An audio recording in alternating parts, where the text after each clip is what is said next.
Minute ago. This meeting is now called to order. Roll call, please.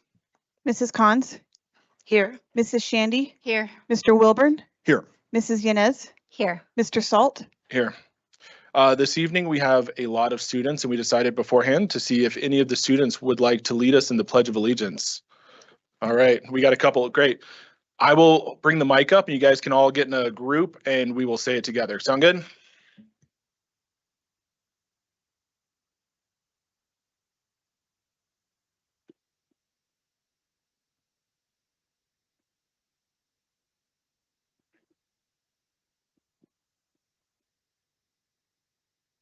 I pledge allegiance to the flag of the United States of America and to the republic for which it stands, one nation, under God, indivisible, with liberty and justice for all.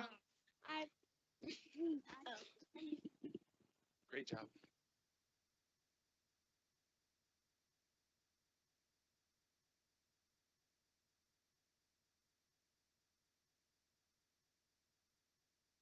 All right, tonight we have Academy Endeavor Elementary School and School in the Woods here for our board spotlight. If you all could stay after you are done, we'd love to shake hands with the students and the teachers of both schools, and we've got a little prize for you. So we're incentivizing you to stick around for a minute. With that, Academy Endeavor is first. Mr. Wilburn. Thank you, Mr. Salt. Academy Endeavor. Academy Endeavor has one of the smallest neighborhood footprints in the district. As it initially began as an Edison school, it continues to have one of the smallest neighborhood student populations, with only 21% of students coming from within its boundaries. Out of 331 students, 264 and their families chose to call Academy Endeavor their home school. Please welcome Principal Sheila Hansen. Hi, thank you.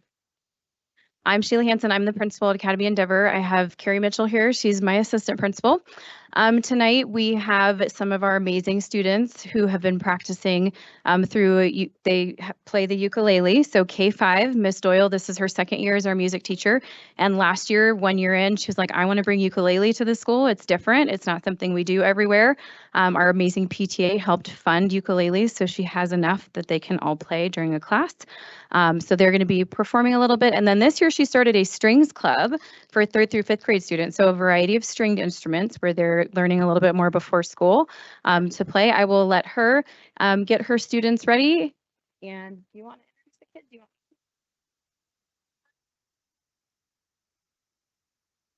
So this is the wonderful Miss Doyle. And then we have Clara, who is a 3rd grader. We have Paya in 4th grade, Charlotte, 4th grade, Maverick, 4th grade, Ariana, 4th grade, Miles, Zainab, Emily, and Amelia.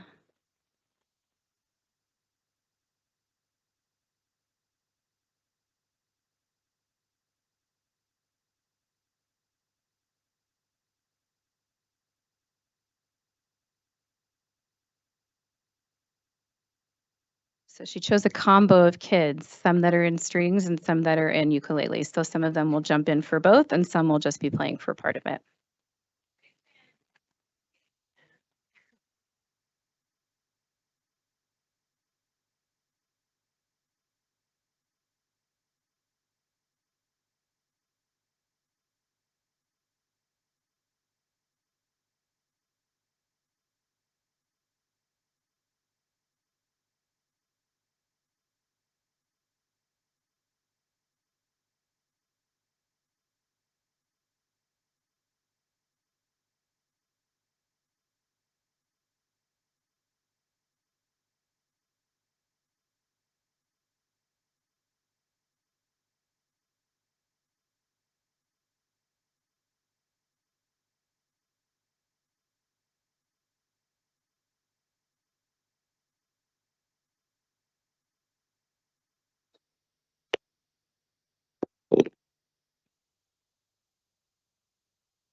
Sing and play.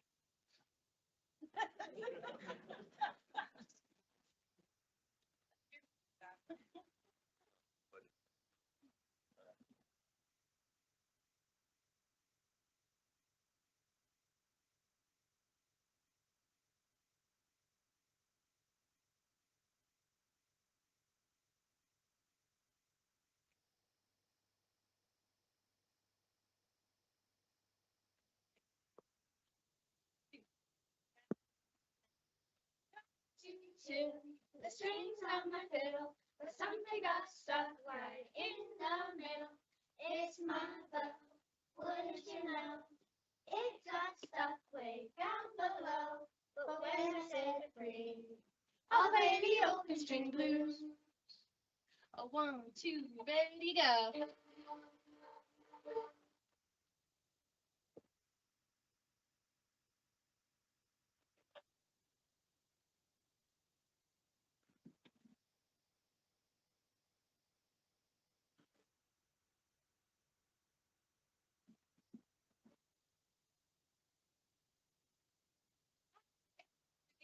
And it sounds fine. I play the open string that's on the space and the line. There's G, D, A, and E, U, C. On the cello and viola, there's a way low C. No matter what the size, I'll play the open string blues.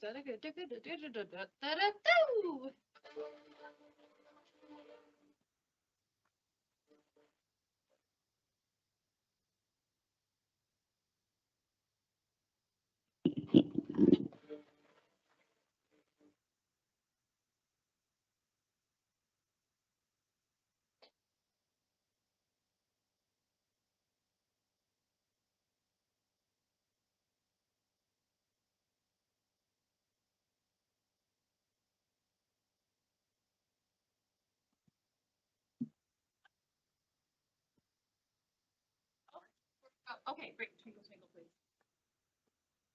This is our last one. You might know it.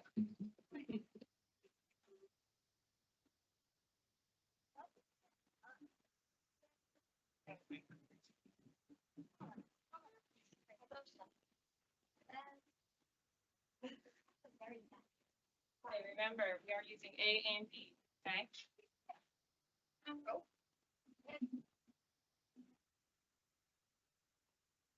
Leave it on the drum pad. Okay, hold on. All right. 1, 2, ready, go.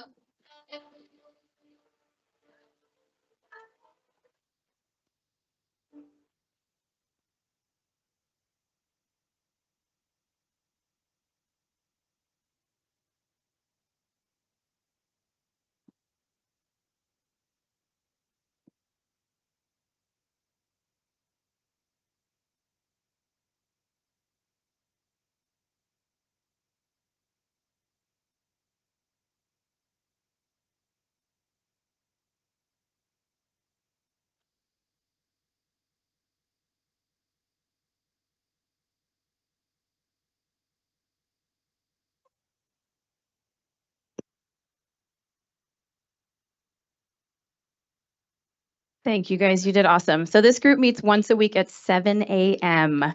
for an hour before school. They started just in the fall. Many of them their first experience with stringed instruments. So it's a big commitment for them and their parents, and it's a lot of fun to see them trying new instruments. And Miss Doyle is just as fantastic and animated in every single one of her classrooms as you got to see tonight. So we feel very lucky to have her, and I know our kids do as well. So that's it. Thank you so much.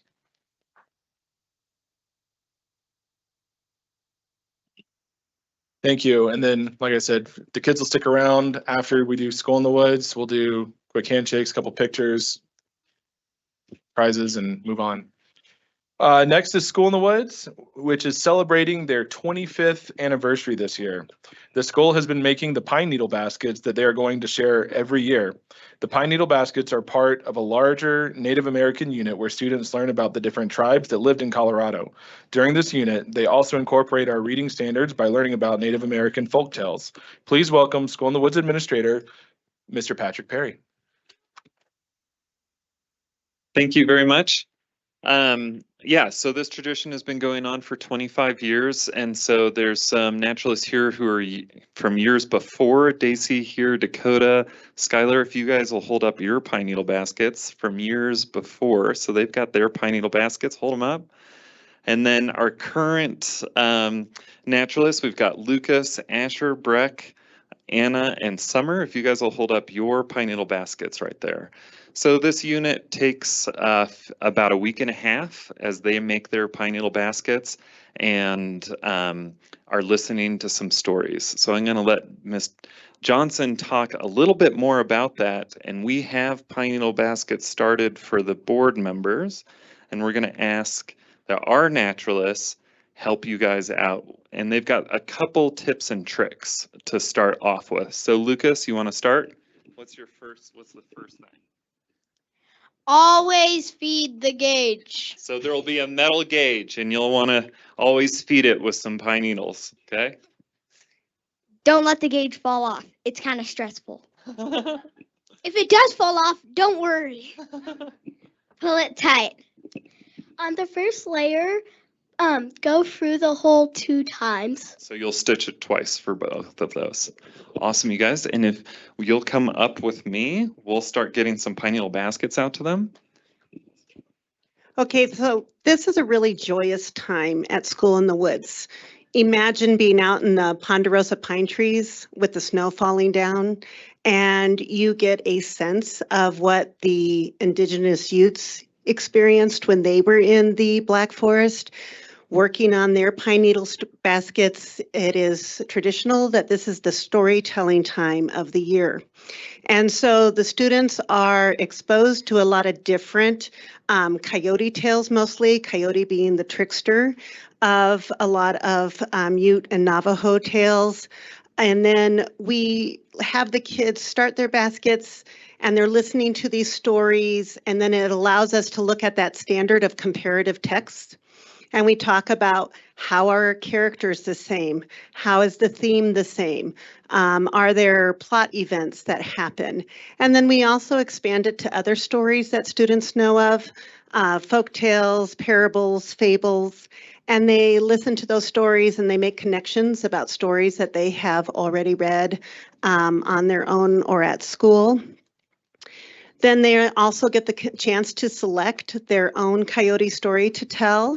And we analyze that text for plot structure, characters, we compare characters, we look at theme, comparing theme. And all the time, the students are also working on orally preparing a presentation of their stories. And this is what I really love because it's all acting. And so we talk about how pacing and volume and hand gestures add to the magic of the storytelling. And the students get to present their stories. And of course, we have a wonderful heritage with the Stansfield family. Carol Stansfield was one of the original founders of School in the Woods of 1999, taught there for many years before she retired. Her husband is a professional Chautauquan, and he performed around the community. John Muir was his personal Chautauquan that he enjoyed telling that story about. But then the kids learn how to tell stories from him, a professional storyteller, on how to tell that story and how to present a story. Of course, we also have our beloved John Worth coming back to our school. John also was a founder of School in the Woods in 1999. He just retired last year. And he comes back and he shares a lot of his stories and his storytelling techniques with the students too. So it's a beautiful tradition that's rooted in that Ute culture that we celebrate and learn about at School in the Woods. And then we take it to the modern level of modern storytelling that we have, as well as modern characters. So it's a great time.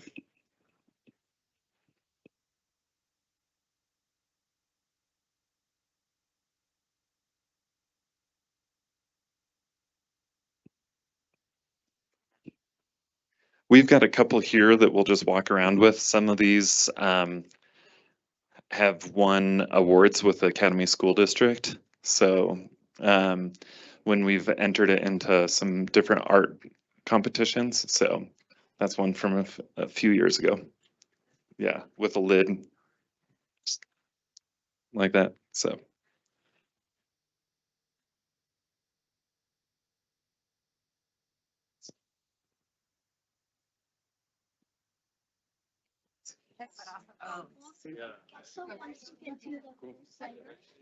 I don't know, these guys get cracks in their fingers. Those are skin. Yeah, or like my fingernails turn black from all that. Okay. Like you would go through this. This one. I live in Woodman Valley. Layer of. Quite a bit.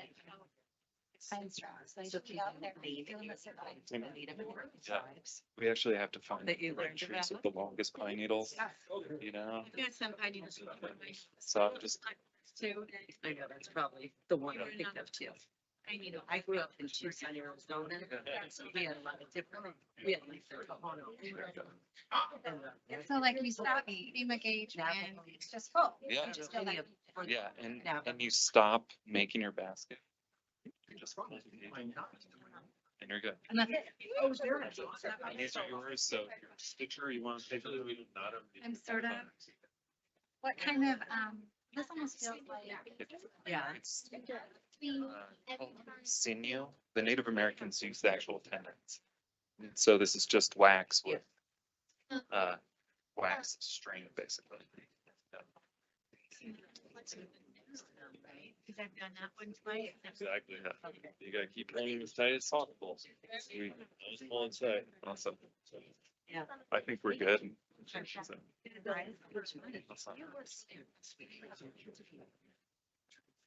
Put on these recorded Native American songs and multi-site describe. Are you guys thinking? You guys want any pine needles to go? We've got. My parents live right by you. I know. Awesome. Cool. Well, thank you. Thanks so much. Thank you. Awesome, naturalists. We'll have you guys come and have a seat again, and thank you for showing the board members, and we'll come and have a seat. All right. Thank you. Oh, I saw it. The one without a needle?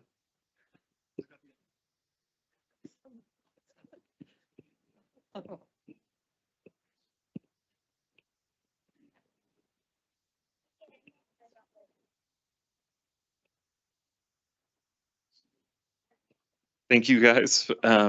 And those pine needle baskets, hope you guys can get to finish them. Some naturalist, Dakota, I was talking to, keeps some jewelry in hers.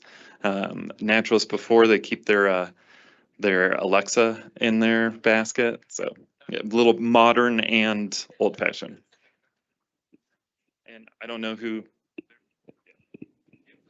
So we need to get the table moved out, and then we gotta bring up, we'll do Academy Endeavor. You guys are waiting so patiently. So we'll bring you guys up first. We'll shake your hands and then take a quick picture.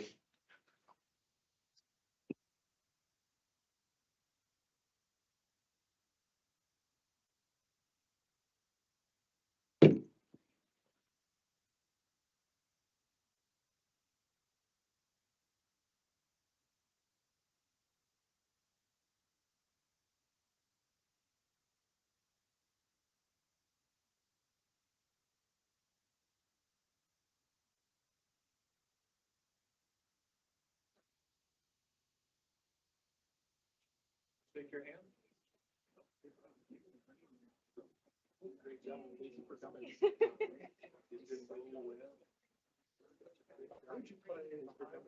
She did. Yeah.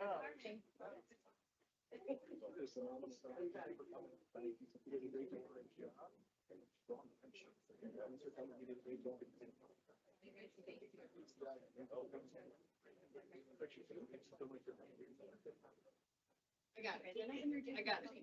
I'll take those. One who ran right after the finish. So he was out next to the table.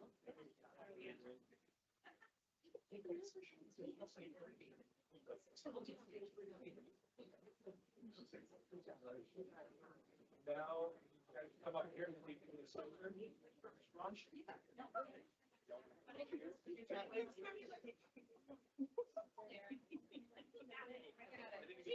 I know it blended. Sorry, you blended right in with all the other. It's my height.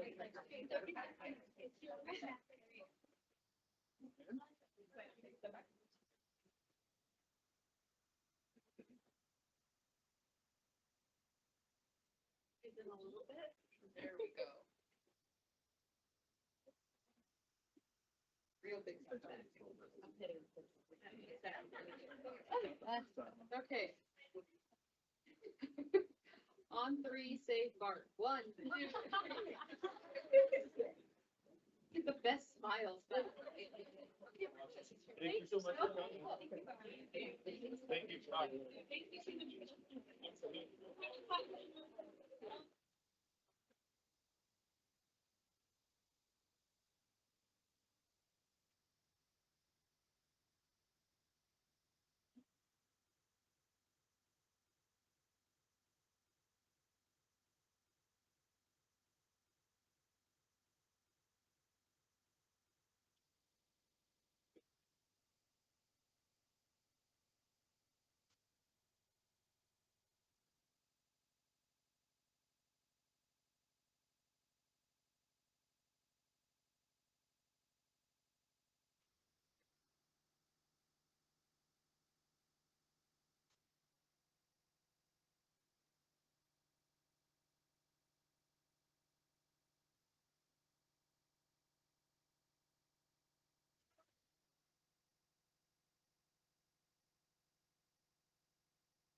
We're doing some room movement, bringing in some people who are waiting outside now that the spotlight students have cleared out. So we'll get going here in another 30 seconds or so.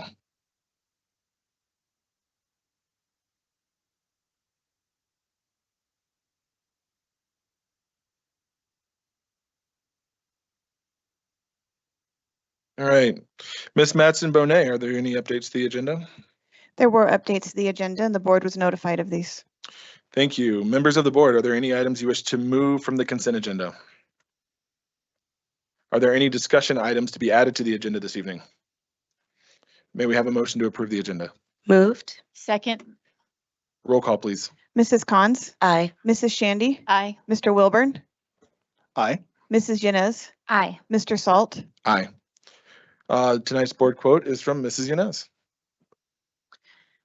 So I went to Mr. Rogers, of course, because in life, it's a great person to go to. A love of learning has a lot to do with learning that we are loved. Thank you. Do any board members have any comments to make this evening? Ms. Cons? Very briefly, I just wanted to give a big shout out and congratulations to our Bridges graduates that we honored a few days ago, to Pioneer Elementary School, which you've probably been seeing in the news.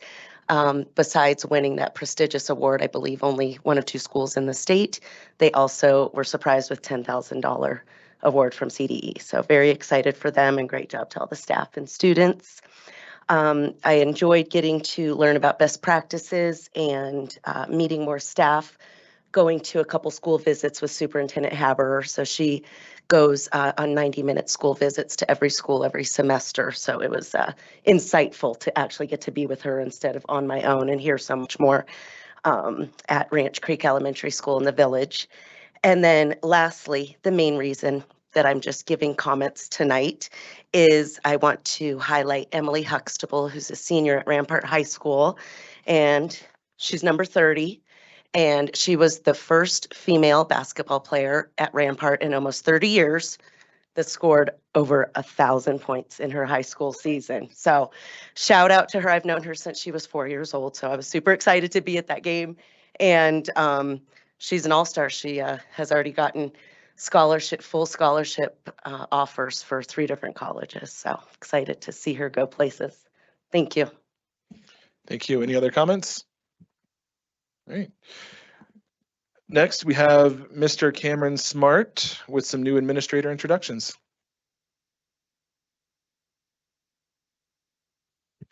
My comments are Mr. Smart.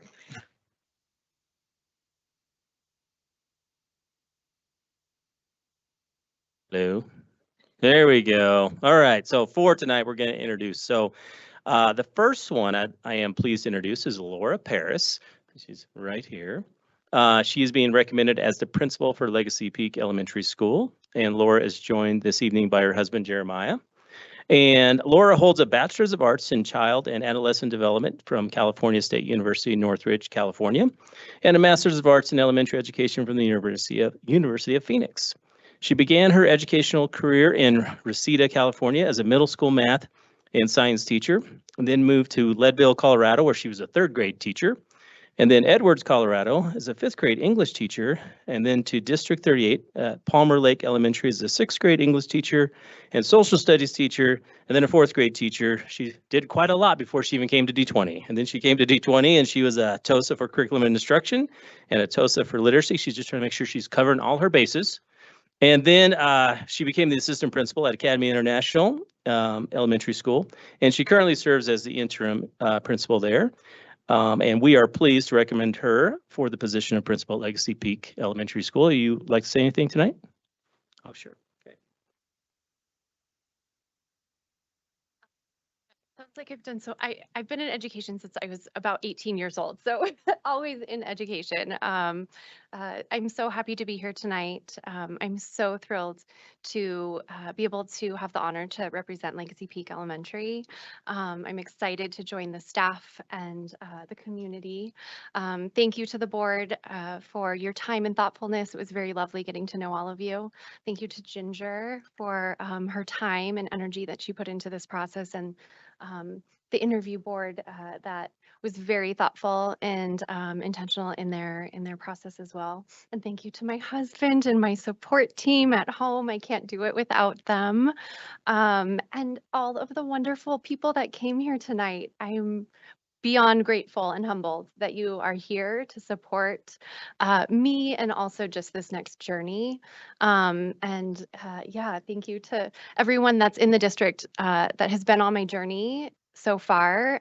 I wouldn't be here without all of you, and I lean on them all the time. So thank you so much.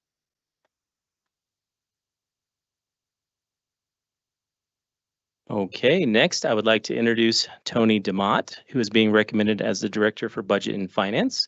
And she is joined by her family online. So hello, everybody online.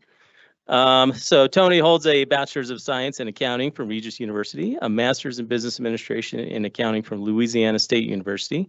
And she began her career at Colorado Springs World Arena, and then at Erickson, Brown, and Kloster, right? Kloster as an accountant.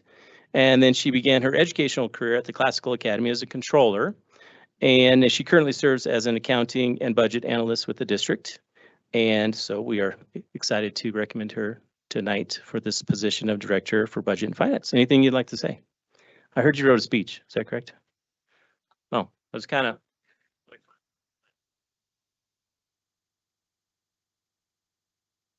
I just wanted to extend a heartfelt thanks to the superintendent and the Board of Education for the opportunity. I'm honored to accept the position of Director of Budget and Finance. I'd also like to extend my gratitude to my family watching online for their unwavering support for many, many years. Many years of being dragged after school back to an office to hang out while mom finished her work. So much love to my family. I'd also lastly like to thank Becky Allen and Kathy Watts for their guidance and leadership. And I look forward to the exciting opportunity that lies ahead. And I'm committed to fostering fiscal responsibility and excellence for the district. So thank you again for the wonderful opportunity.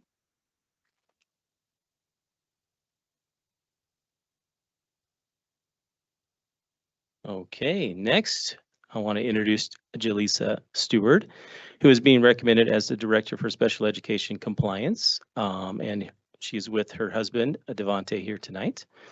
She holds a Bachelor's of Science in Human Development and Psychoeducational Studies with a minor in Early Childhood Education from Howard University. I think she just tried to take it easy when she got her bachelor's, said, yeah, I'm doing a couple little things. And she has a Master's in Educational Leadership and Educational Administration from, is it Argosy? There you go, University. And then she's pursuing her PhD in Early Childhood Education. She began her educational career in Prince William County in Virginia as a special education teacher, preschool teacher, and then moved to Charlotte, North Carolina, where she was a special education compliance facilitator, and then worked in District 8 at Jordahl Elementary School as a special education teacher, and she currently serves as a special education administrator with District 20. We're pleased to recommend Jaleesa tonight for the position of Director for Special Education Compliance. Anything you'd like to say? All right. She actually has a speech. Thank you to the Board of Education, Superintendent Haber, Dr. Field, and Dr. Lujan Lindsay for this incredible opportunity to step into the role as Director of Special Education for Compliance. It is truly an honor, and I want to express my heartfelt thank you and appreciation for the trust you've placed in me. This journey is not just a professional milestone for me, but it is a personal calling. As special education, I'm very passionate about. A special thank you goes to my husband, who has been my biggest cheerleader throughout this process. And additionally, I want to thank my team for their support as well. I look forward to contributing and to serve the students in special education. Thank you. Okay, I'm down to my last one. I'm just going to give you a few hints about this person, see if you can figure out who it is. This person comes from New Jersey, and one of her favorite places to eat is Palermo's Pizza, where she gets a tomato pie. And she talks often about buckets and colored sand and, you know, stuff like that. So you may know who this is. I'd like to introduce Becky Allen tonight as she's being recommended. You can go ahead and clap. Go ahead. Give it a whirl. She's being recommended as the Deputy Superintendent, Chief Financial Officer, and she's joined by her mom, Barbara, and her son, Holden. She holds a Bachelor's of Science in Education with a major in mathematics from Northern Arizona University. Go Lumberjacks. I also got a degree from there. Okay. Master's in Education and Educational Leadership with an emphasis in curriculum instruction and assessment from Regis University. She began her career in New Jersey as a high school math teacher, and then worked at the Air Force Academy as a budget analyst, and then in D38 as a high school math teacher again. And then in D20, she was a Dean of Students at Pine Creek High School, an assistant principal and principal at Discovery Canyon Campus Middle School, and a director for learning services for assessment, and an executive director for learning services before moving into her current role as chief financial officer. It's my pleasure to recommend Becky tonight for the position of deputy superintendent, chief financial officer. Anything you'd like to say? Mr. Salt, Board of Education, Superintendent Haber, to say that I'm honored and humbled by this is an understatement. These are the best students, staff, and families, I would say, in the state of Colorado, but I'm going to go bigger. The nation. They're just wonderful people. And to be able to now serve everyone in this new role, I'm so grateful. I'm here for 3 reasons. Number 1, District 20 has treated me like gold from the first day I got here in 2006 as the Dean of Students. This district has taken chances on me over and over again. They've taught me and grown me and helped me lead and helped me be better. And it's a wonderful place for staff. And so that's the first reason I'm here, because of the district. The second reason, back in New Jersey, I played a lot of tennis. And my favorite matches were the ones where I was against someone who was far more talented than me, because it pushed me, it stretched me. I played better than I ever thought. I walked off the court better than when I walked on. That's what's happened in District 20. Every day I work with people, with kids, with families, with staff who are far more talented than I could ever be. And when you work with people like that and you collaborate with people like that, your game steps up. And if not for many of these people sitting in this room, they are the ones who have taught me and made me better. Finally, number 3, my support system. I'm so lucky. I have a wonderful family and wonderful friends, some of which are sitting in here and who are my biggest advocates. My mom, Barbara, is here. She was a social worker in New Jersey, in Trenton, New Jersey, for 25 years. She showed me what it means to work hard, have integrity even when things are hard, and how you give of yourself to serve for others. What a role model for me. And my son Holden, he's the greatest gift that I will ever receive in my life. He is my why in all I do, the most precious part of me, and again, why I do what I do every day. Thank you so much for this honor. I cannot wait to hit the ground running tomorrow for the best students, the best staff, the best families, the best board, the best superintendent in the state, in the nation. Thank you from my heart. Thank you.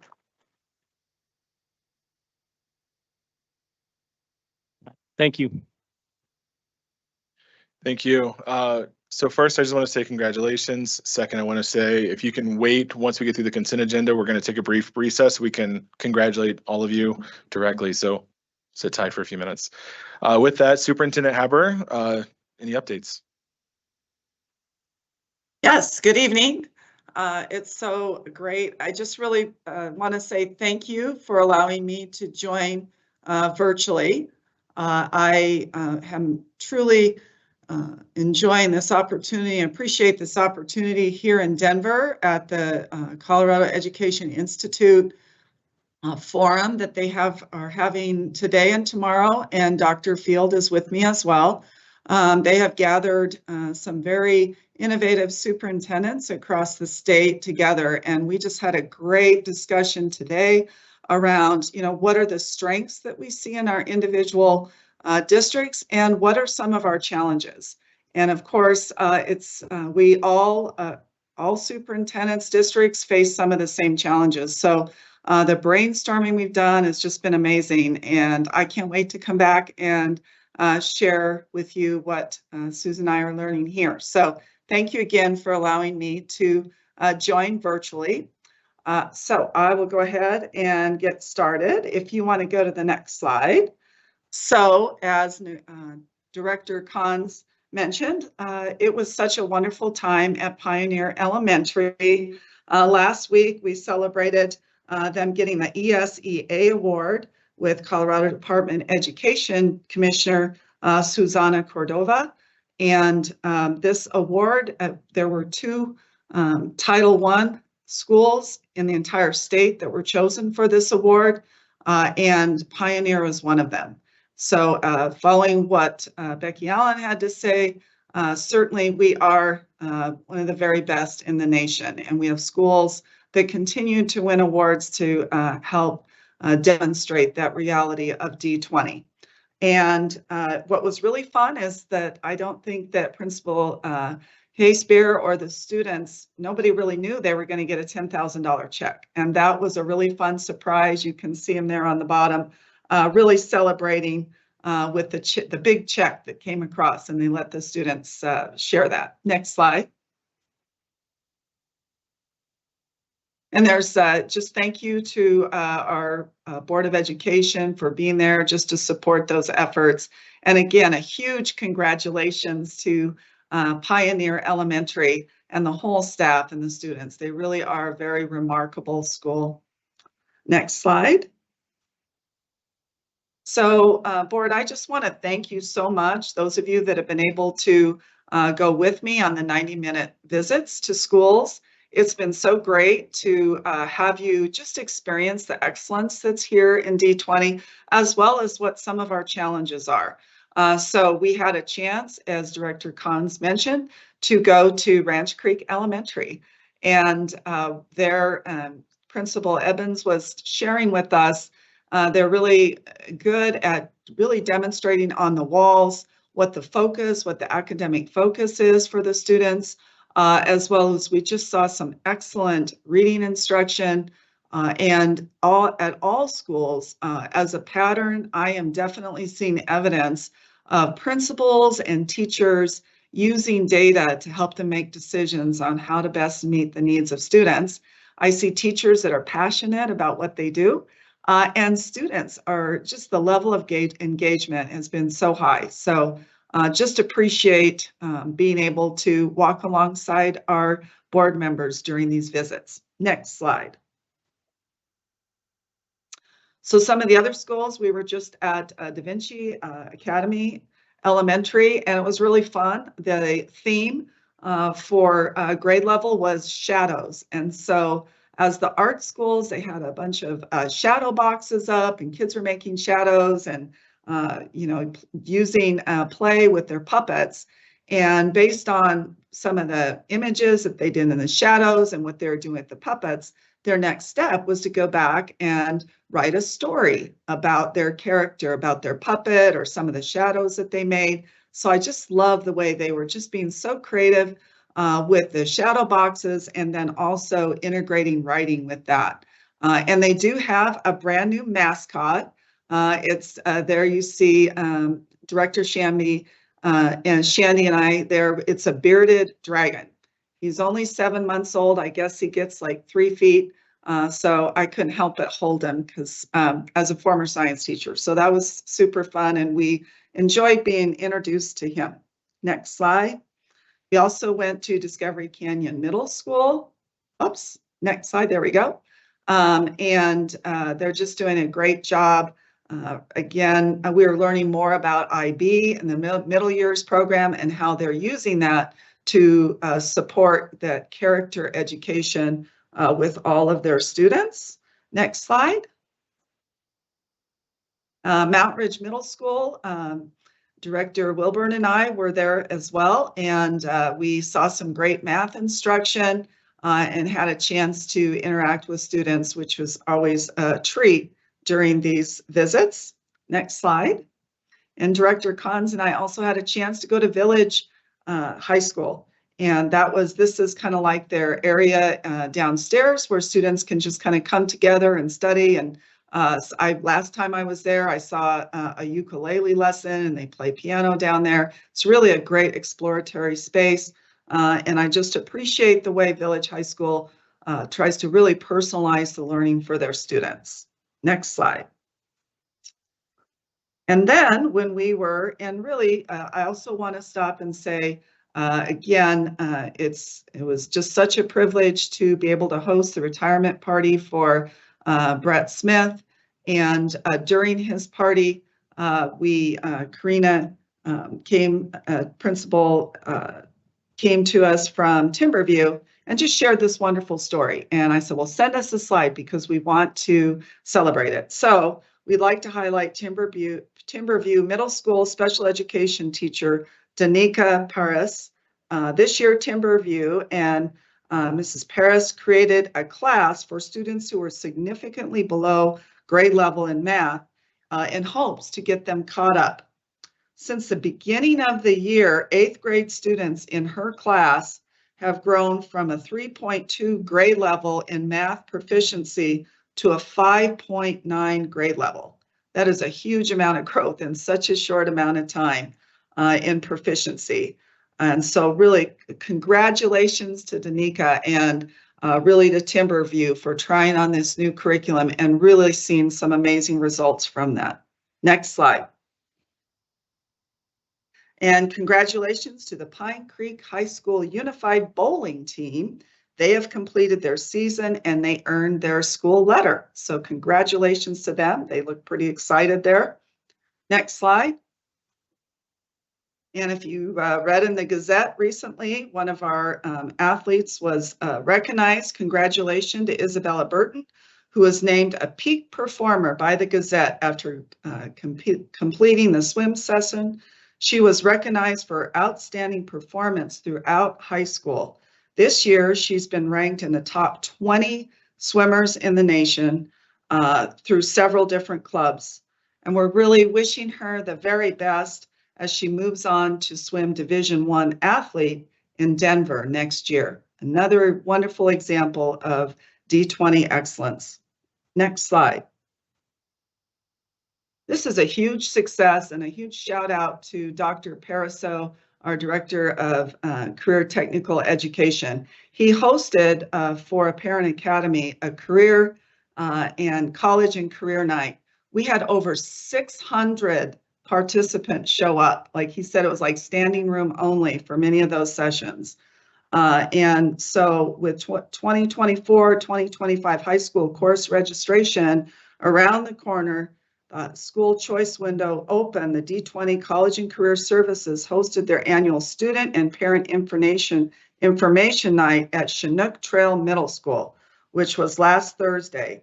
Oh, actually, it was more than 700 parents and students attended the event to learn more about D20's career and technical education and career academies, work-based learning, and college credit program options. And after a short presentation, parents and students were led into the gym where over 40 tables were set up with teacher leading presentations around CTE programming and college concurrent and dual enrollment options. And a thank you to Allison Cortez and her team as well. One thing that we heard loud and clear from the stakeholder groups that I host every month is we really need to get that information out and start at middle school so that parents can make some great choices, know about all of their options for college and career opportunities here in D20. So with over 700 participants, I think we're well on our way to getting that information out. And thank you to all of those folks who are involved in hosting this wonderful event. Next slide. And also just recently, there was a school choice event, and I believe it was hosted by a group called Parent Challenge. And we just want to do a shout out again to Dr. Pariseau. He got there like right at 9 o'clock, got everything set up, and we had various other D20 personnel go through and also support him with that. They estimated that we had about potentially up to about 60 different parents come to the table during that time period. Most of them were asking questions about kindergarten and preschool, but we're glad that we had a table there and plan on doing that more in the future as well. And then I'll just end up, we did have some questions that came in around the library committee. As you know, board, we brought that as a discussion item last time at our last board meeting. It was a draft, and we are in the process right now of gathering more feedback. The original process we did involve our head district level librarian, as well as some other folks from Learning Services. And now we're really just vetting that process with other stakeholders. I met with all the librarians last week, meeting with principals, and we just want to gather some more feedback around the process. And then we'll come back to you with an update. If there's any changes in that process, we're still going to have a process this year, this semester, but the timeline might just be pushed back a little bit because we just want to make sure that the process is vetted well and that we have a true committee process that will just bring our community together and just build our understanding of just really and celebrate the great work that our librarians do and help us to better understand the whole selection process and what's involved in a topic that can sometimes be divisive. So we will definitely be bringing more information back to you around that. And thank you, board, again, for the opportunity to be able to join virtually tonight.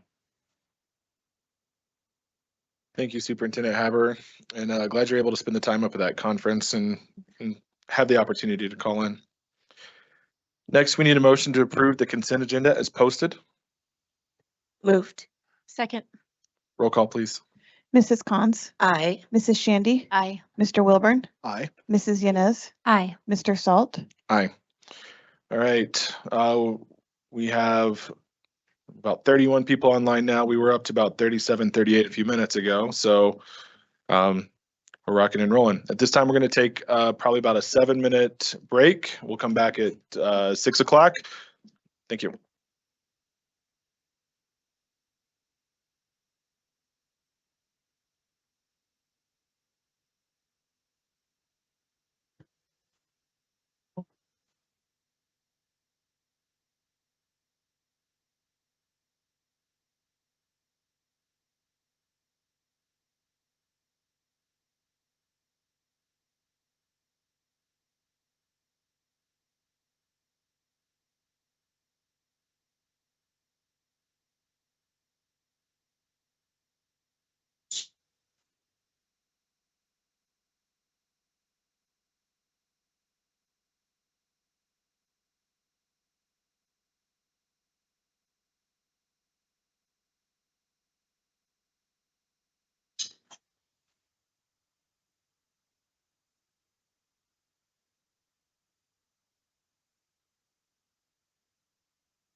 All right, for those online, we have some community members coming into the room, so we're gonna wait probably 30, 40 seconds to make sure everyone can get situated before we move on.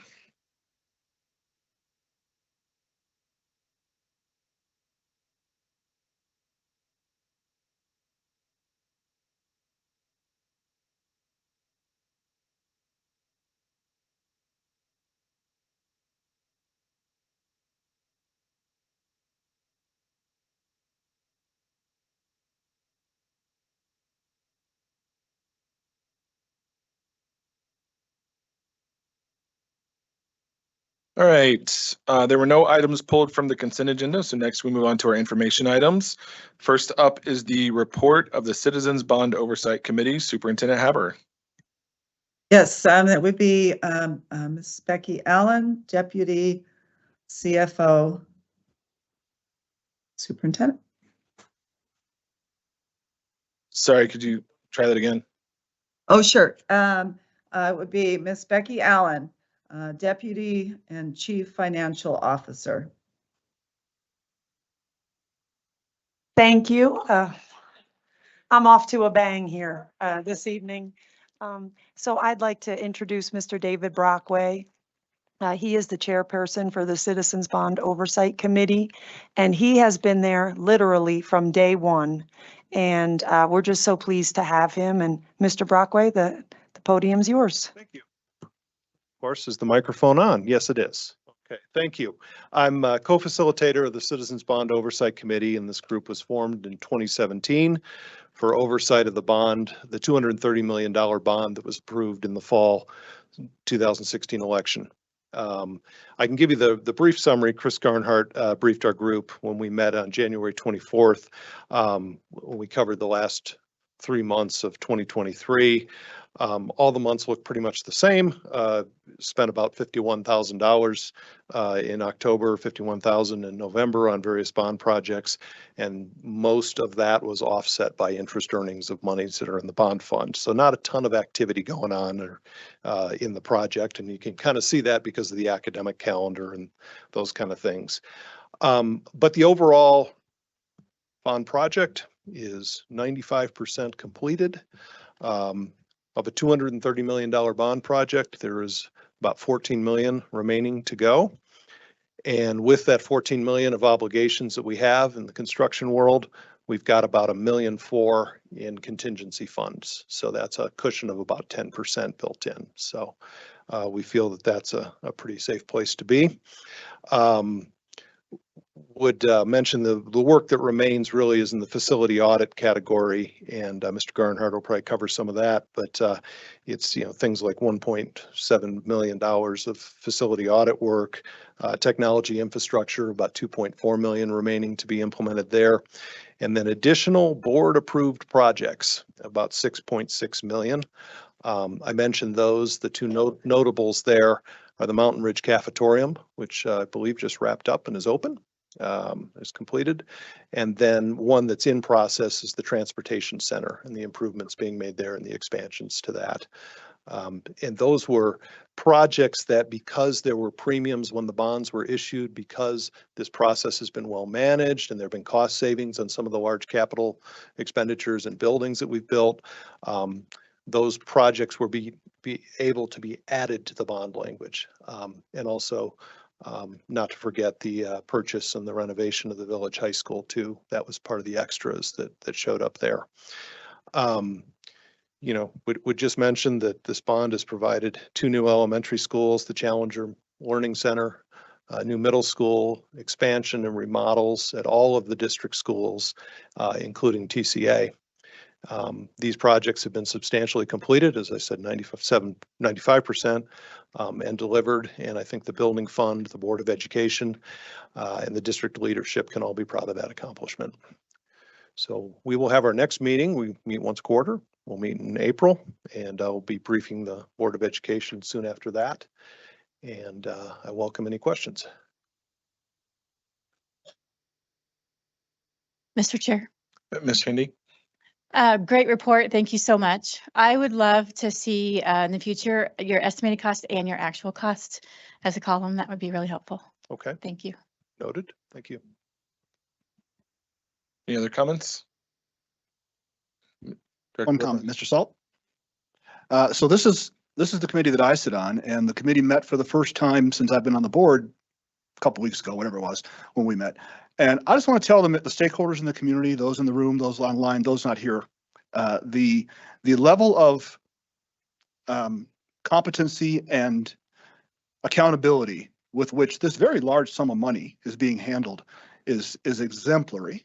You two gentlemen and the citizen volunteers on the committee and what have you. I think one of the big problems that many people have with Washington, D.C., no matter where you live politically, is you get tens and hundreds of millions of dollars zooming around, and all of a sudden, who's watching the shop? And next thing you know, things are out of control. You guys, this committee has really kept this tight and done what you were impaneled to do and entrusted to do by the community. And I can't tell you how impressed I am with the work, the way you've operated this. Thank you, Director Wilburn. Thanks. Great. Thank you. Thank you. Next up is the building fund update. Superintendent Haber. Yes, with Miss Becky Allen, Deputy CFO. I'd like to please welcome Mr. Chris Garnhart. He's the Executive Director for the Building Fund. Well, great. Thank you. Welcome, Board of Education, for having me this evening to give you this quick update. I'm going to call this our Winter 2024 update. It's through February of 2024. So if I get to the next slide here. I am pushing the green one. Okay. All right.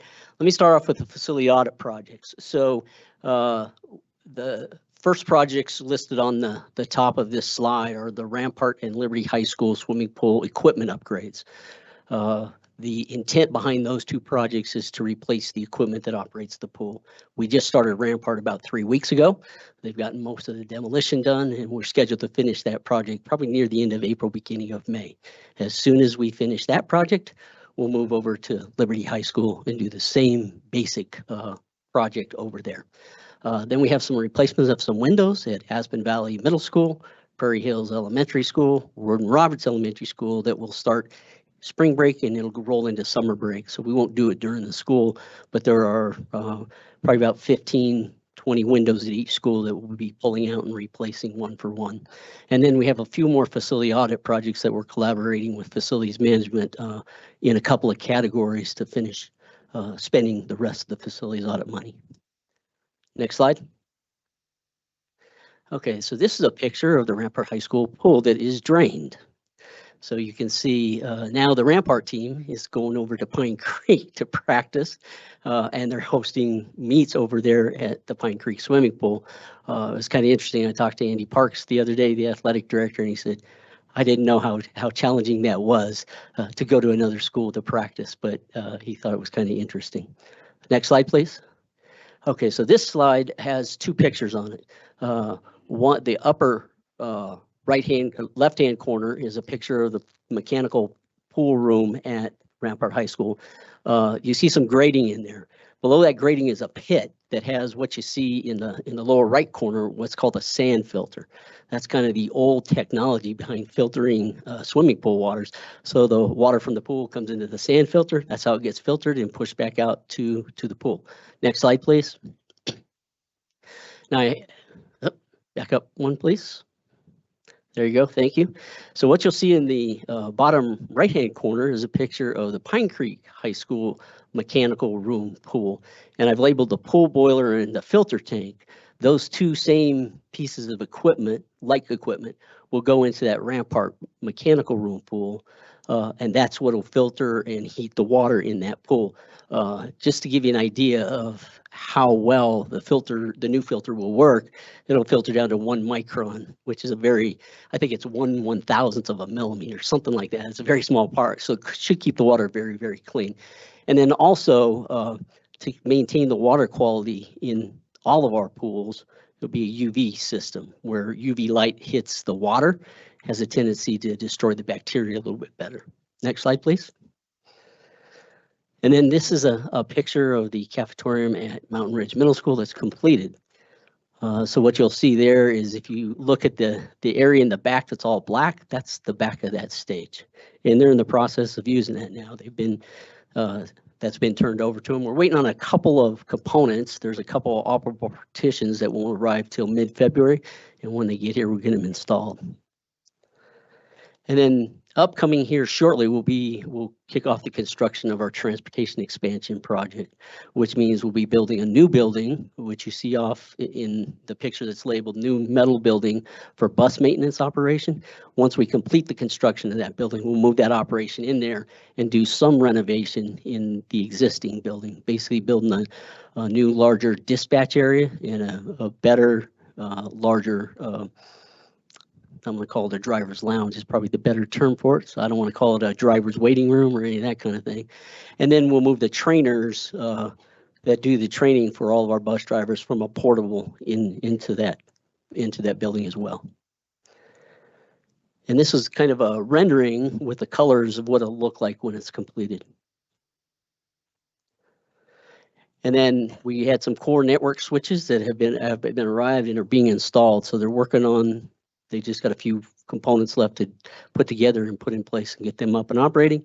And we continue to work on the document scanning project. That's all I have for you. Any questions for me? Board, any questions? Thank you so much. I appreciate it. Great. Thank you. Next is item 3, the special education update. Superintendent Haber. Yes, it would be Dr. Belinda Lujan Lindsay, Executive Director for Special Education.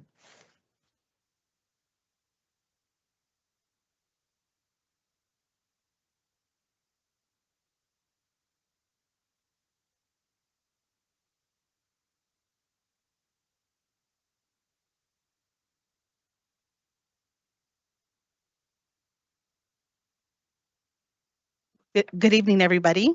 It's a pleasure to be here, and my team, on behalf of my team, we appreciate the opportunity to provide an update from special education. Before I do that, joining me today is my administrative team, so I would like to introduce them.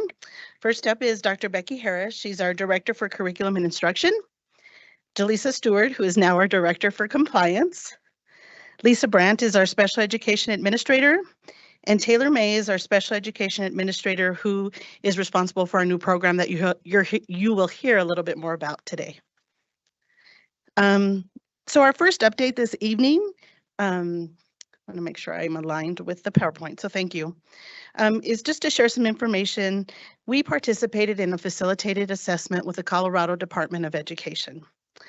This assessment is a comprehensive monitoring tool, so it is all the districts in the state of Colorado participate in this facilitated assessment.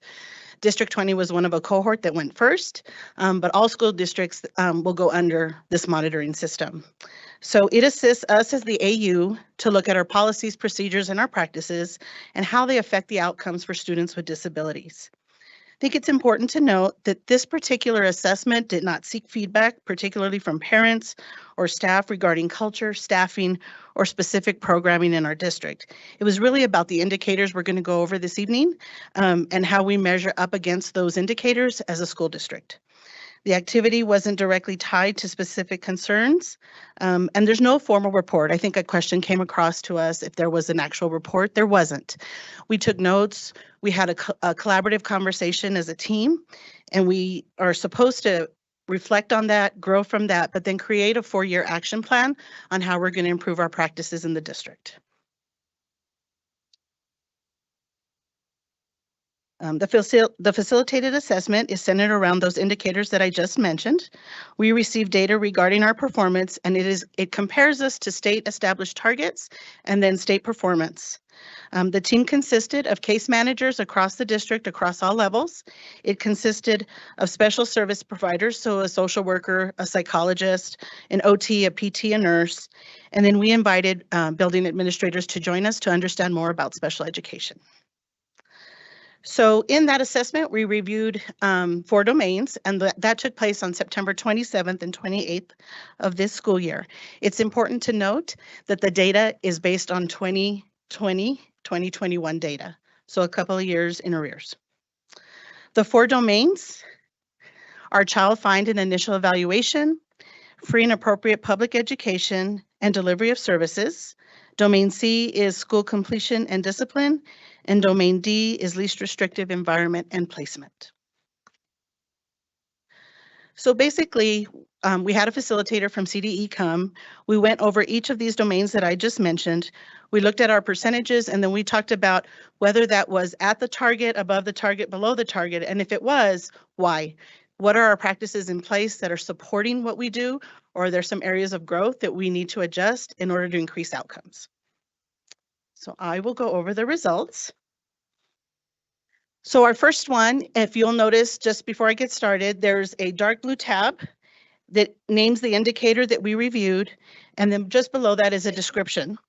Then we have 3 columns. One is the AU rate. We are the AU. Then we have the state established target and then state performance. So indicator 11 is child find evaluation timelines. This measures our ability to complete an evaluation within the 60-day timeline. Once we receive consent by law, we are supposed to complete that within 60 days. If you look at our average, we were 99.70, just shy of the state target, but above state performance. We were off by 1 that year. It was 1 student. The next one is indicator 12, early childhood transition. This is moving our children from part C to part B.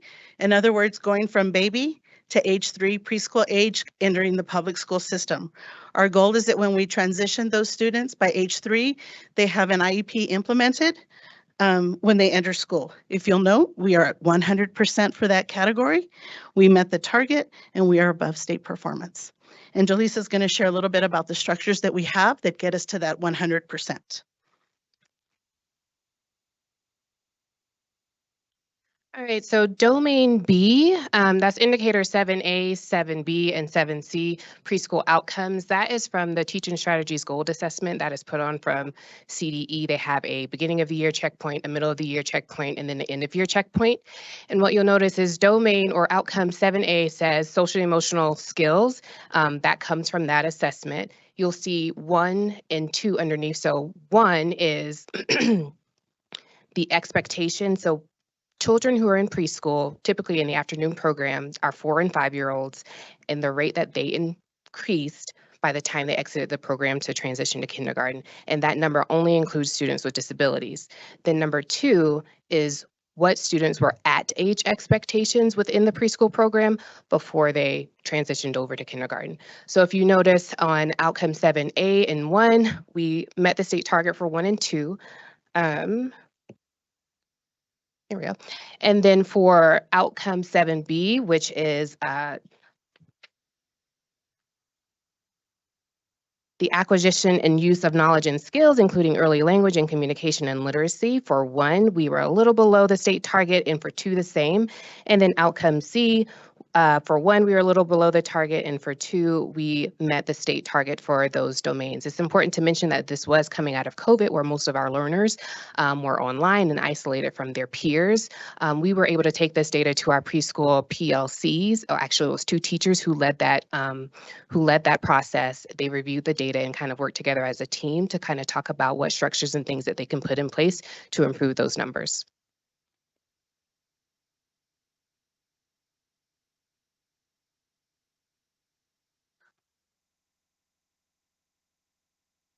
Our next domain is C, which is graduation, indicator 1, and IEP dropout exeter, indicator 2. So for the first one, this is the percentage of students, 85.71%, who with an IEP graduated with a regular high school diploma. You'll note that we are above the target and we are above the state performance. The second one is IEP dropout exeter. These are the students that are on IEPs that elect to drop out for whatever reason that they have left school. This is where we would want our number to be low. So we are at 14.2. That is below the state target and below state performance. There were some questions around the data. This is only students with disabilities that these numbers represent. It's important to note too that our students that are in our Bridges program 18 to 21, if they have a regular diploma and opt for transition services, they leave their diploma at the high school, they participate in our program, and they can, depending on when they enter, they can participate up to 3 years and earn up to 9 credits. If they don't earn the entire amount of credits that they might be missing, they will age out of the Bridges program once they turn 21. Mr. Chair, Ms. Shandy. a quick question for you, if you Yes, don't mind. About how many students does 14% represent? That's a great question. I will have to get Okay, that to you. sorry, I didn't Nope. ask that. I just, No, I appreciate that. I can get that number. and so the Bridges kids, if they drop out, are they included in this number or is it only for? For graduation, no, they're not Okay, included. thank Yeah. you. Mhm. And I will get that number to you so that you can have know exactly how many students we're talking about. Typically, our Bridges program has about 60 students every year. But some do come with enough credits and they've left their diploma, but there are some that don't have enough credits and they still come. So they might be shy. So they can fall into both All right, categories. thank you so much. You're very welcome. Okay. Our next one is indicator 4A and 4B. This is suspension and expulsion rates. This relates to students with a disability that are suspended or expelled for more than 10 days. If you notice that number is low, again, that's where we want to be, below the state target and below state performance. So we also do not have disproportionate representation when we are looking at suspension and expulsion for students with disability. So this is actually good data for us to know that our students are not falling into this category and that we're working with our students and our families to ensure that we have appropriate supports in place. Hey, domain D. This is around the educational environment. We also call that LRE, or least restrictive setting. 5A, 5B, and, oh, thank you. 5A, 5B, and 5C. The first one, 5A, is the percent of children in general education 80% of the time or more. This means that they're included in their classrooms. So if you look at our number, 81.58%, we are higher than the state target and higher than the state performance. For 5B, for children in general education, less than 40%, typically those students are in a center-based program. We're at 3.40%, less than the state target and less than state performance. So that's also good. 5C is the percent of children in separate school, a residential facility, if they're home or hospital placement. That number for us is 0.78%. Again, that's a lower number for us. That means we have more students in our schools. Okay, and then Jaleesa is going to cover the preschool environment. So indicator 6A, B, and C is around preschool environments. 6A is around the children with IEPs, ages 3, 4, and 5, that are within the regular early childhood program. The Office of Special Education defines that as there needs to be 50% general education students and then 50% students with disabilities, and that's a regular education program. Within our preschool program, we're an integrated program, so our students are actually integrated within the preschool environment 100% of the time. Actually, through digging in this data, we realized, we were like, why does it say 99.17? It was just a clear error that through that process, we were able to clear up. Because all of our preschool teachers are dually certified. So they're the general education teacher and the special education teacher.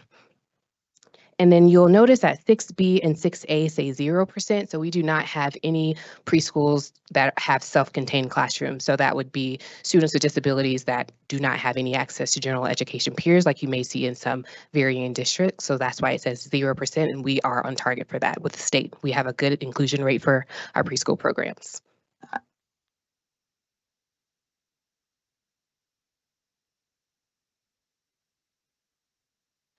So just in a summary, there are some celebrations and affirmations that we'd like to share with you. These are just a few that we'd like to note. It's very special here. We do have our evaluations for our preschool children. They are play-based.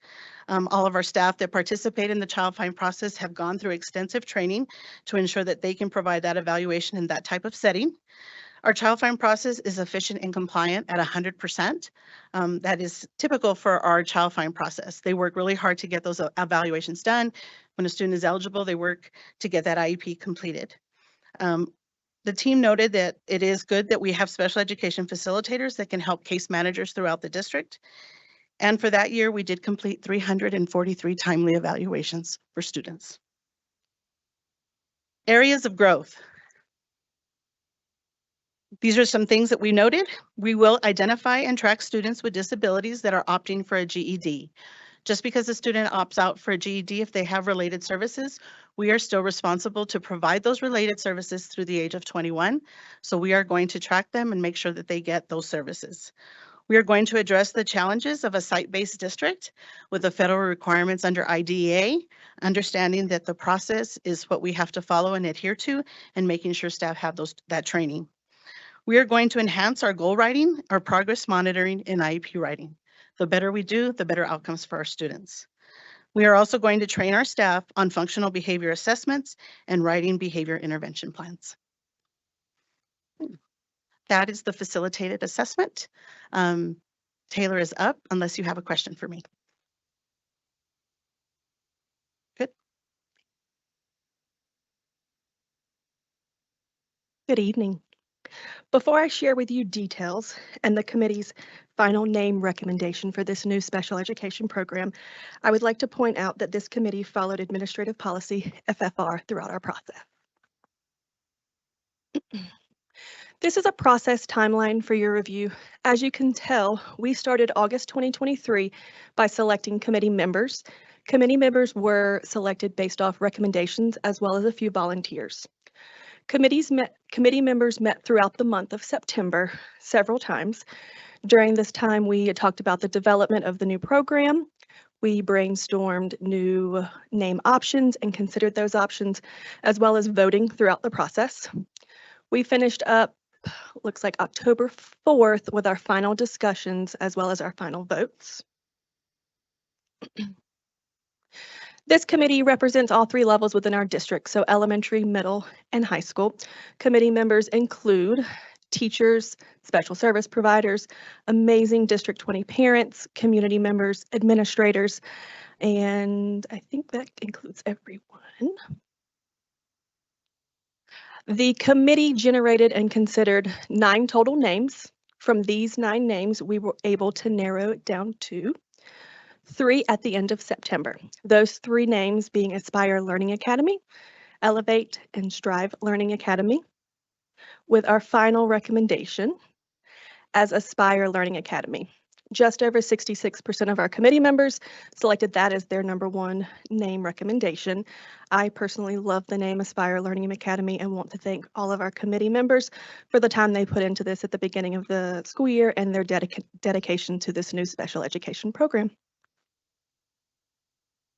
And up next, we have Jaleesa Stewart that's going to give you a preschool update. Mr. Chair, Miss Sandy.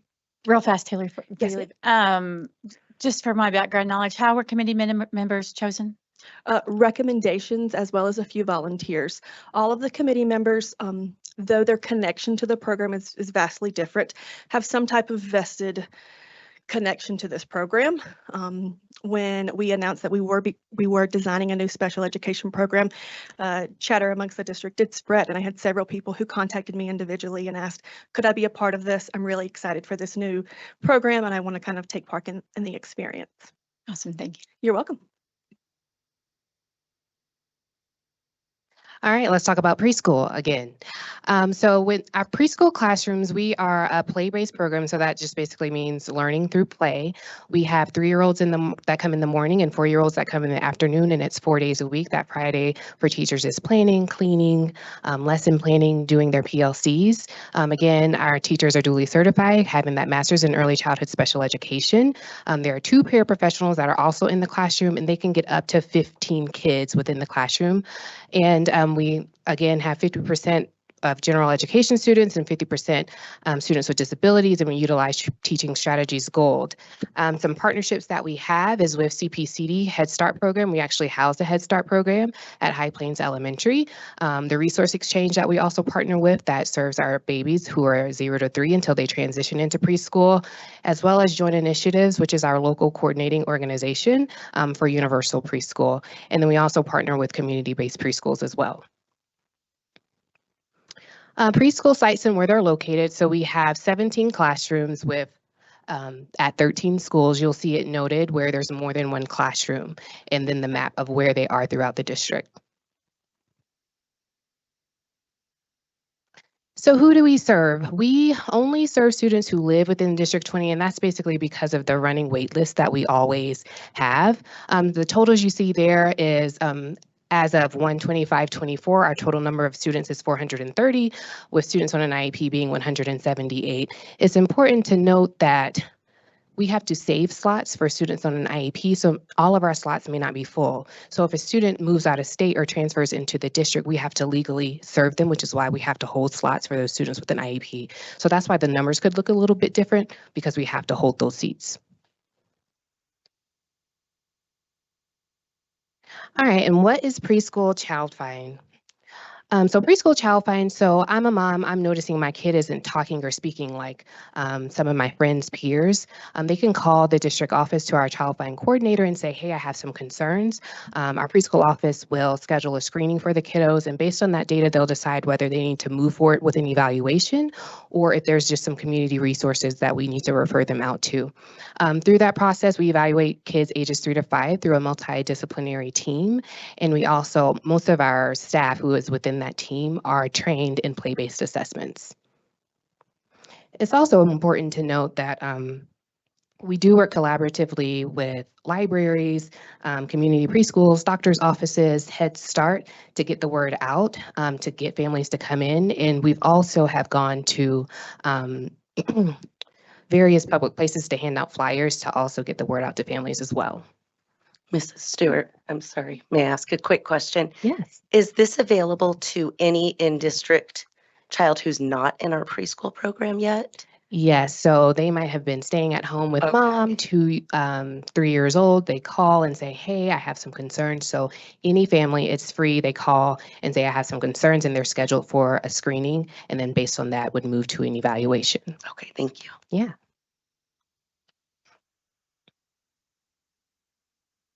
I mixed up all my pages, so I'm just going to keep on going. So this is child find data. So as of 23-24, we're at about 51 child find evaluations. We do those evaluations on 2 different days. And it's important to note that the structure that we have now, which was highlighted within the facilitated assessment for indicator 12, this is how we get to that 100%. Our team works really hard. One of the things that were noted was they do the evaluation within that day, meet with parents, and they write the IEP. So that's a lot of process that's happening within that one day with that child find team.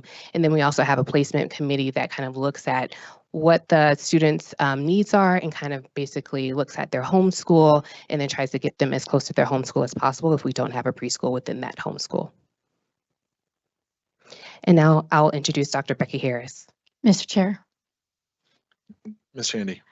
quick question for you. So for the preschool, what is the requirement to fill those teachers' positions when you have a long-term sub, like a maternity leave or whatever? Are they required to have a special education certification or? Well, finding a teacher with a special education certification is hard. We currently have 2 long-term subs right now who are in our preschools, and we have our early childhood special educator who is our lead preschool teacher, and she actually oversees that process. So she ensures that the students is receiving their services, their related services, monitors their progress monitoring to make sure those students are making progress on their goals, and she is actually the one who runs those IEPs. So she oversees that process by giving that teacher who's working in that classroom, working collaboratively with lesson plans and things for the kids based on their goals. Good question. So the sub might not have a certification, sub but might not have a they're still certification. covered with, okay.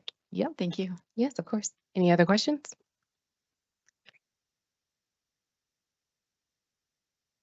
Thank you. Our next update is around support that we are providing to schools. In addition to scheduling our facilitators, our behavior team, and our tutors in schools, we recognize the importance for our directors to be in schools regularly as well. Our goal every year is to visit all schools in person, and we are committed to being responsive to our school needs. Since August, Dr. Lujan Lindsay and myself, we have visited 24 of our 34 schools and sites in person. Of the 24 sites, we have visited several of them multiple times, depending on the need. So sometimes we might be there multiple times in a week, or we might be there multiple times in a month. It just depends on what's happening at that time and what the situation is. We have supported all 34 of our schools and sites this year in some fashion, whether they come to the EAC to meet with us, or if we do a Teams meeting or phone calls, things like that. Again, we just want to be really responsive to our schools. In addition to our scheduled visits with our teams on any given day, each director and administrator, we will respond to 8 to 10 school situations. So we're very busy. In addition to those scheduled times, we're just stepping out of meetings to take calls and to handle situations. During second semester, we are continuing to respond to schools as needed, but we have added 5 targeted questions that we are asking schools when we go. We really want to guide our discussions and provide good feedback so that we can continue to improve. Our questions are around school schedules, structures, training, program guidance, and the CDE quality indicators. So we ask these questions in relation to our special education programs in particular. Our feedback and support is through one-to-one meetings with principals, one-to-one meetings with our SPED admin designees in the buildings. Sometimes it's with our SPED teams at the buildings. We also go to leveled principal meetings and K-12 principal meetings to provide trainings to our administrators. To close the feedback loop, we use our facilitators to help us make sure that our feedback is being implemented in the schools. And when we need accountability for implementing feedback, we typically will have conversations with our principals and we'll use our principal support group, the PSSGs, to help us when needed. Are there any questions about how we're supporting our schools this year? Thank you. Up next is Lisa Brandt. Thank you. All right, so the behavior team was created in an effort to provide direct support for students who demonstrate challenging behavior in our schools. And we have expanded this team year over year. The team currently consists of 2 behavior coaches, 1 facilitator, and 7 tutors who have specific school assignments.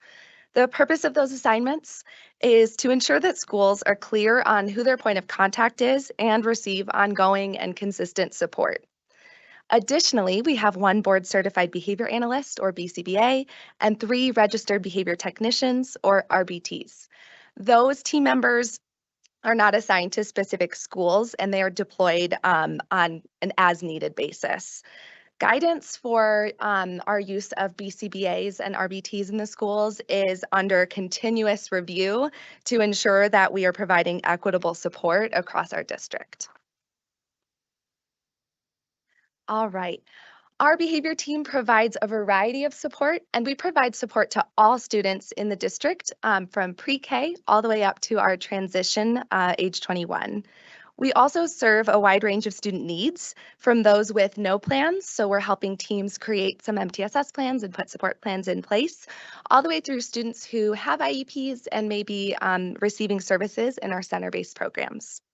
We provide weekly in-building support in our schedules to provide modeling, in-the-moment feedback, and crisis intervention to schools. Another way that we provide support to schools is through ongoing trainings at various levels. All of the trainings noted here on this slide have been provided since the start of this school year, in addition to our verbal de-escalation, which was provided last year. You'll note that some of the trainings are provided at the school level and some at the team level, and this is because we respond to needs as requested from different schools. Some of the teams that we train might include special education teams or teams of general education teachers who requested additional guidance. One of the main ways that we provide support to schools is through our referral process. This collaborative process is designed to align behavior interventions and ensure follow-through for our student success. Year to date, our team is responding to 103 student referrals total, and I think it's important to note that there is an even split between students with disabilities and those without. Finally, I wanted to share a little bit of feedback from a survey that was shared with our school teams. So anyone who submitted a referral this year has worked with our team was asked to share feedback with us. This survey was administered to receive perception data around the level of support that we are providing to schools. And this year we restructured our school assignments. So the question you see here is in connection to that restructuring. Of the 40 respondents that we had, 34 indicated that the new structure of school assignments had an overall positive impact and that their students and staff receive more support as a result of the restructuring, as noted in blue on that pie chart. Are there any questions before I hand it off? Ms. Yanez. I had one question on the last slide. Yes, I don't know how to So go back. can you talk more about, can we go back to that other slide? I don't know. The red button. Okay. The data between elementary and secondary. Yeah. Tell me more about that. So that's a great question. I think sometimes what we're seeing is that it takes a while for us to figure kids out. And I think by the time kids are getting into secondary, sometimes we have figured it out a little bit better. That's my personal opinion, is that we have figured out the appropriate plans that are needed to support kids. I don't know the exact data, but a large portion of those elementary students are kindergarten students who may be new to school or who are rolling up from preschool that are really figuring out how to do school full time. So I don't know the exact number, but I would say a large portion of that elementary is kindergarten. Thank you. Mr. Chair, Ms. Shandy. just for clarification, because the beginning was about 2021. Oh, correct. This is about 2023, 2024. Yes, thank you Okay. for asking. This Okay. is 23, 24. Okay, I just wanted to clarify. Thank you. Yes, thank you. Thank you. Next, I will pass it off to Dr. Lujan Lindsay. So Ms. Shandy, I think for that, with the data, we have grown in our behavior interventions and supports over time. We've recognized even post-COVID, the need to support students in the classrooms has increased. So we had a smaller behavior team, and if you notice by the chart that we shared today, we have grown tremendously to be able to support all of our schools. But that is the current data. The facilitated assessment was 2021. So I apologize if that wasn't clear. Mr. Chair. Yeah. Ms. Shandy.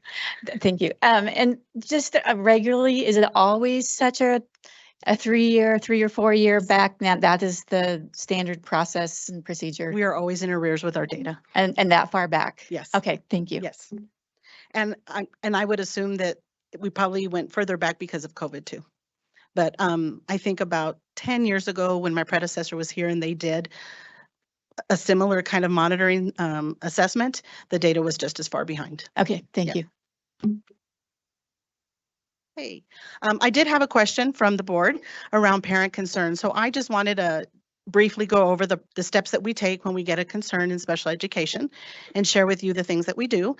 First and foremost, we make several phone calls. We are talking with families when we receive a concern. Sometimes the concerns go straight to the school. Sometimes they come direct to our department, and we're emailing parents and we're emailing teams. But then we also do program visits. We want to get better context and better understanding of the situation. So we will go out to our schools and make program visits. We will also do student observations. We will want to see the student. We will want to see and understand what is happening and how can we best support and problem solve the situations. So we will go out to our schools. The IEP process is the process that helps us collaborate with our families. We can do reviews of IEPs, but we can also do reevaluations if there's disagreement or we want to get better data on what's going on with a student. That process also helps us get better information and collaborate with families. We also have our facilitators, like Dr. Harris mentioned. They help the IEP teams. They guide them through that process, through the collaboration, scheduling meetings, making sure everybody that needs to be at the meeting to support the questions and the concerns that happens so that we can work through that together. We also have CDE that provides facilitation for schools and districts and parents. So either a parent or a school district can reach out to CDE and we can get a facilitator to come and help facilitate a meeting through the IEP process to help get, problem solve, figure out what's going on. So that is free, and that is something that many of our families participate and request, as well as the school district.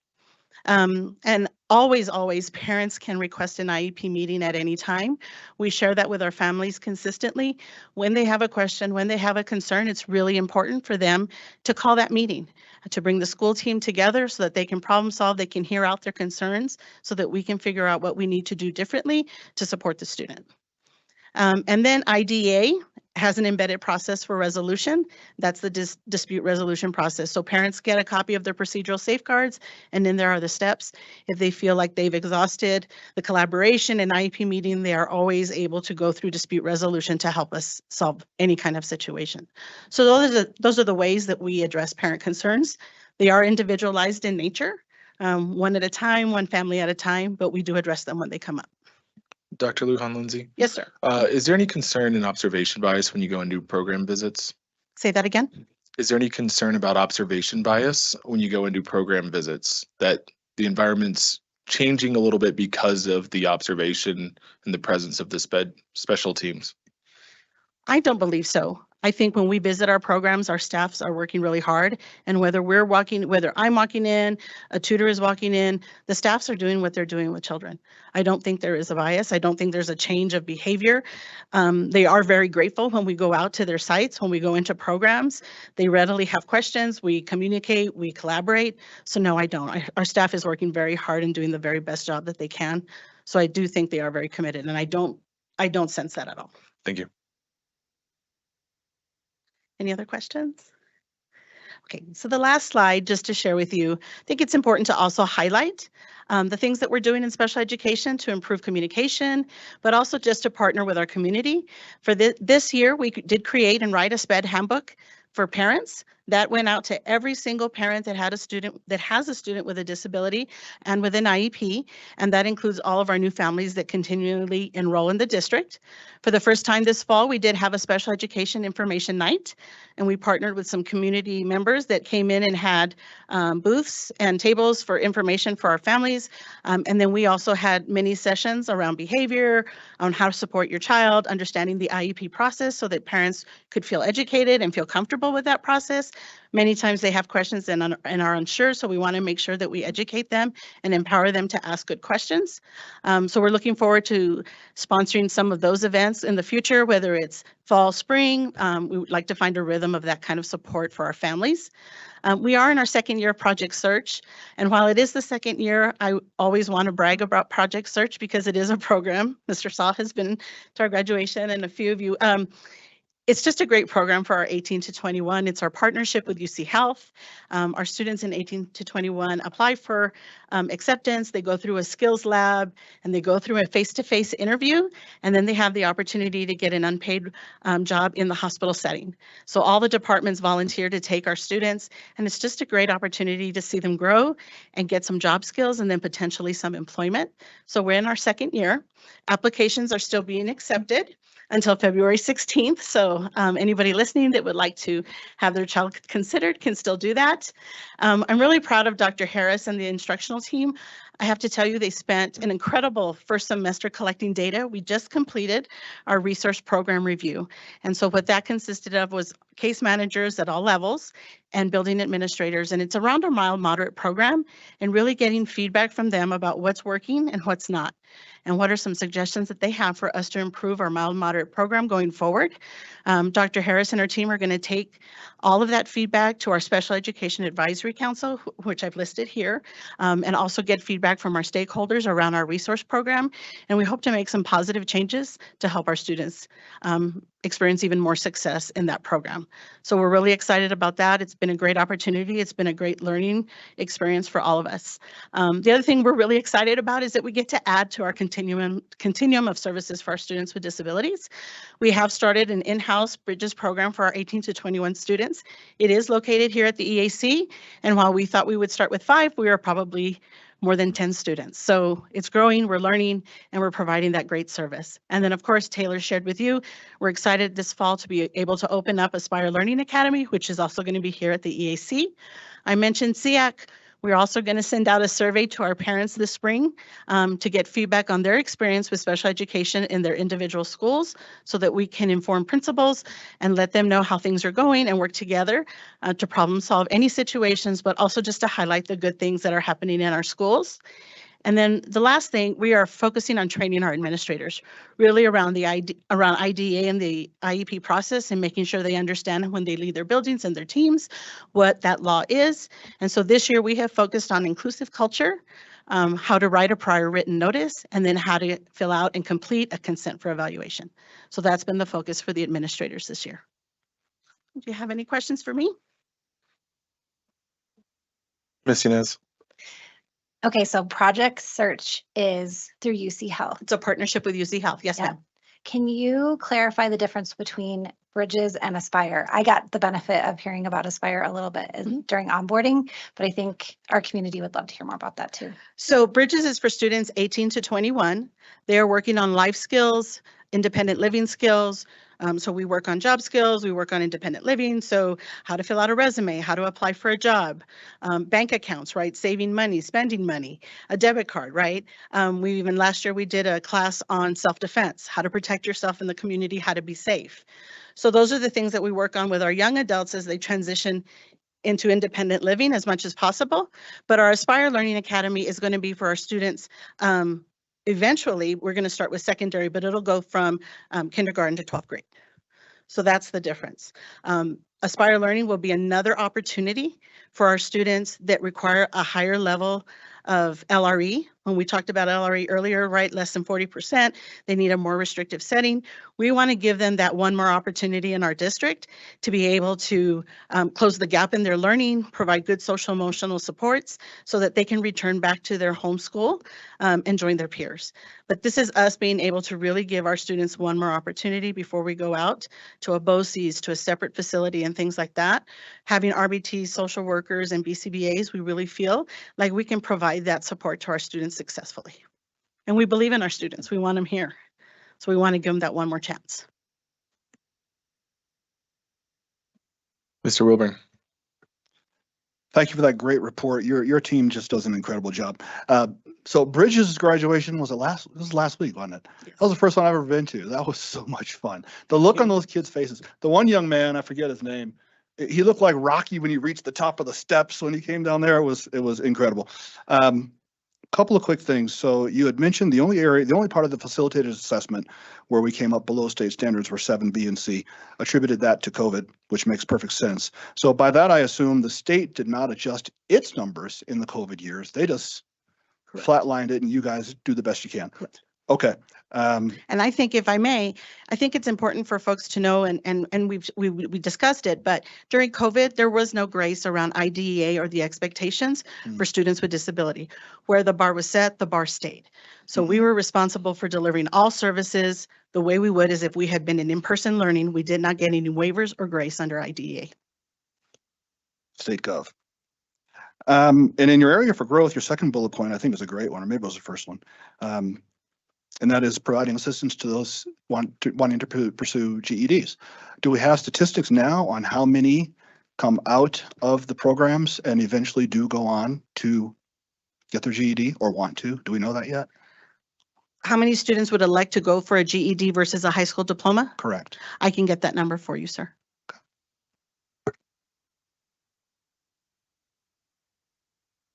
All right. Thank you. You're welcome. Thank you for your time. And the next item is item 4, primary textbooks for English language arts, grades K through 12. Superintendent Haber. Yes, would Mrs. Stacy Killingsworth, Director of Curriculum and Instruction, please?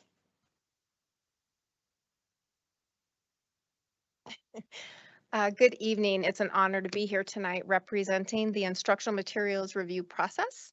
I know we have new board members, so I'm just going to kind of do a summary of how that process works before naming those resources that we're putting forth for approval. So this process is governed by policies IIAC, which is the Standards Implementation Review Process, as well as IIAC R2, which is the selection of instructional materials. So basically, the standards review process says that each content will be reviewed every 5 years. So this year we're reviewing English language arts, next year it will be science, and we rotate through that. That is to keep in alignment with all of the revisions when CDE does their standards updates as well. So that's just kind of the process we use to keep up to date with that system. In terms of the actual selection of instructional materials, so this process is for primary instructional materials, which defined by policy means more that staff members use those resources 25% or more of the time in an instructional course. So whether it's a semester-long course or a year-long course, defining 25% is really challenging, but really it's that primary instructional material that they use to teach whatever content they're teaching. So what we do each year is my team, and I have them here, we have 3 teachers on special assignment, Karen Shoey, who leads the elementary, Brian Thompson, who leads the middle school, and Beth Schleister, I love saying that word, who leads the high school process. And then they work with myself and then Cindy Connor, who is my administrative assistant. And we're sad this is her last year because she's retiring, but she is amazing. But we gather books that we think schools would be interested in, and we solicit information from schools. So there might be schools who say, I want to look at this AP textbook or this IB textbook or this, reading program. And so we gather all of those materials and we start looking through them as a team to say, which ones do we think will be most likely that our teachers will want to review? And then that process, what we do is we get representatives from every school and we bring them together and take them through the instructional review process. And so, as you saw in your large packet, they use an instructional expert panel review form that they walk through as they go through each of these materials. And it's divided into 4 areas. So they're really looking at the resource in general. How user-friendly is it for the teacher? How easily accessible is it for all students? So does it have speech to text for students who might need to access that? Really looking at how it can be used with students. Then they rate the content. So how well is it aligned to standards? How age appropriate, factual? Does it bring in different perspectives and diversity within that particular content? And then does it promote strategies that will help our students when it comes to critical thinking, inquiry? Does it include assessment tools? Does it help the teacher be able to differentiate more? Those kinds of things. And then most importantly, is it aligned to our Colorado academic standards? Because sometimes we get confused that the textbooks are the curriculum. They aren't, right? Our curriculum is the Colorado academic standards, and the instructional materials are what teachers use to teach those standards, right? And so my TOSAs do a great job of walking teachers through. So teams of teachers will fill out those panels like you saw and rate those books. And you can see that there's numbers. And so we look at what does that overall average tell us? And we want most of our books in the areas to fall an average of 4 to 5. Now, what we also know is there's no magic textbook that will address everything, right? So there are going to be some forms that have numbers a little bit lower, but that's where we use what we call supplemental materials. And we have amazing teachers in this district who know, oh my gosh, this textbook doesn't really cover this. I'm going to use this resource, right? So that's where their professional judgment comes into play with that. So once they go through that whole process, the teacher, the TOSAs over here will add up all the numbers and we'll take a look at it and decide which ones we want to move forward to bring to public review and then to you to ask for approval. So just some numbers in terms of, I know one of the questions that came up was how many do we start with and how many do we put forward? So at the elementary level this year, we reviewed very few. We only reviewed 2 and we're only putting 1 forward. In our middle school, we actually started with 10 resources and then later narrowed that down to 7 through 1 process and then down to the final that we're submitting tonight, which is 3. And then at the high school level, there were originally 13 resources. After the teachers put it through scrutiny, 8 of them were weeded out. And then we had 5 that there were a couple that were we're not really sure. And by the time we weeded it down, we're putting forth 3, right? So our teachers do a great job of really scrutinizing and what textbooks do they want to use to best impact student achievement, right? And outcomes. So that is how we get to the textbooks at that point. And as I said, many of them, especially when you look at ELA, they're really focused on reading. So sometimes you'll see on those comments, well, the writing aspect of it is not really that strong. Well, that's where some of our other writing supplemental programs, some of our schools use Step Up to Writing, they use Right Now. Those are programs that they supplement when it comes to the actual writing instruction. And then finally, we get here where we have a 2-week public review, and you can see that we had some amazing public review comments and folks who come in. I think when I started here, I'm on year 5. When I started here, like we would maybe have 3 or 4. We have a lot of people who are coming in and being really vested in that collaborative work with the school district. So we're thankful to those community members. And then Cindy, our amazing assistant, puts together this nice packet for you to review and take a look at. So after that process, we have weeded it down to at the elementary level that we'd like to put forth for recommendation for approval. For elementary is the benchmark advance. Our middle school, which is grades 6 through 8, we are recommending Into Literature, My Perspectives, English Language Arts, and Springboard English Language Arts. And at the high school level, Into Literature, My Perspective, English Language Arts, and Study Sync Reading and Writing Companion. And then the other thing I forgot to note is the other thing we try to look at is what resources will go K-12. And so that we can start to have some vertical articulation. So you can see that Into Literature is at both the middle and high school, and it's also Into Reading has already been approved at the elementary level. So that does allow that vertical articulation. The same thing with My Perspectives, and then Study Sync was already approved at the middle school.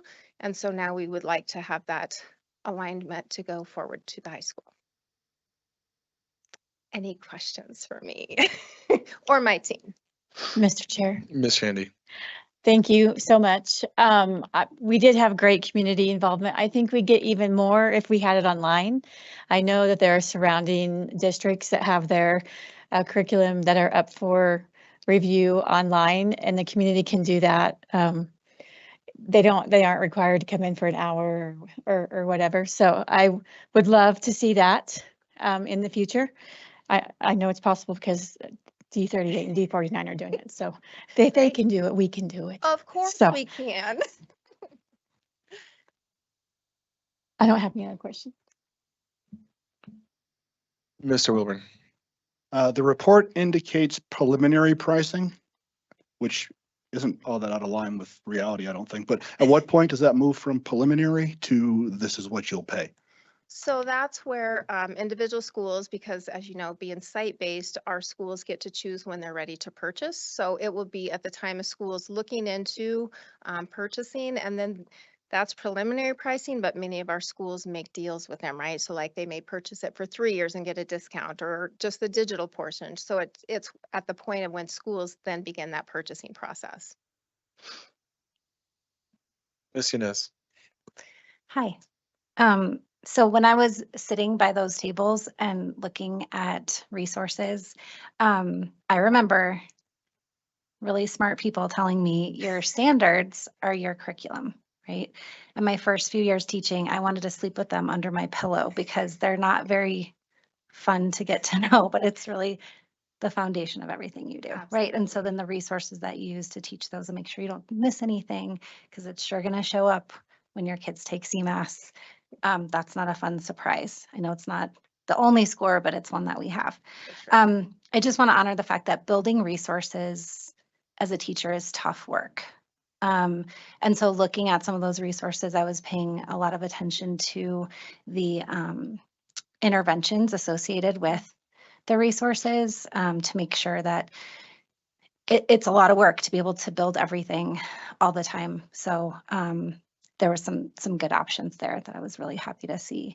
Do we look at, I can go down a rabbit hole really quick when I get online, but when you're considering resources, do we also look at other schools and districts using that same resource and look at student outcomes? That's a great question. Yes and no. Well, again, we teach those Colorado academic standards, and the resources are to support that. And so what we found over time, and I've been doing this quite a few years. It's not necessarily about the resource, right? We have schools that can use the identical same program or resource in their school and have very different outcomes, which is why we spend so much time working with our teachers on effective instructional practices and tier 1 instruction, and then tier 2 and 3 for those interventions and remediation. So there are, you can look at schools and see a school who uses, into perspectives and they have high scores. And then you look at another school, same type of community, and have lower scores. But it really is all about training around effective practices, which is also why our district has a huge push for PLCs and MTSS, right? Time for teachers to collaborate and share strategies. I taught this lesson, my kids tanked it. Your kids did great. How do we fix that? It's really all about the instruction, but that's a great question. Ms. Cons. So I informally shared with the team earlier that overall I was very pleased with the content and across all grades that were on display. Just a few highlights. For the high school books, my perspectives seemed a little bit more text heavy, which I appreciated, just offering more reading. I was thrilled for all secondary books how much classical literature was in all of these texts. So just to highlight that all the high school texts had the Odyssey, although one middle school had a graphic novel Odyssey. I'm like, I don't know. But they all had Shakespeare. The middle school ones, Walt Whitman, again, Homer, tons of different dystopian authors, Anne Frank, Shakespeare again. So really, I was a little removed as my children get older to see how much we're supplying, classical literature to them. So I was really thrilled to see that in all those books.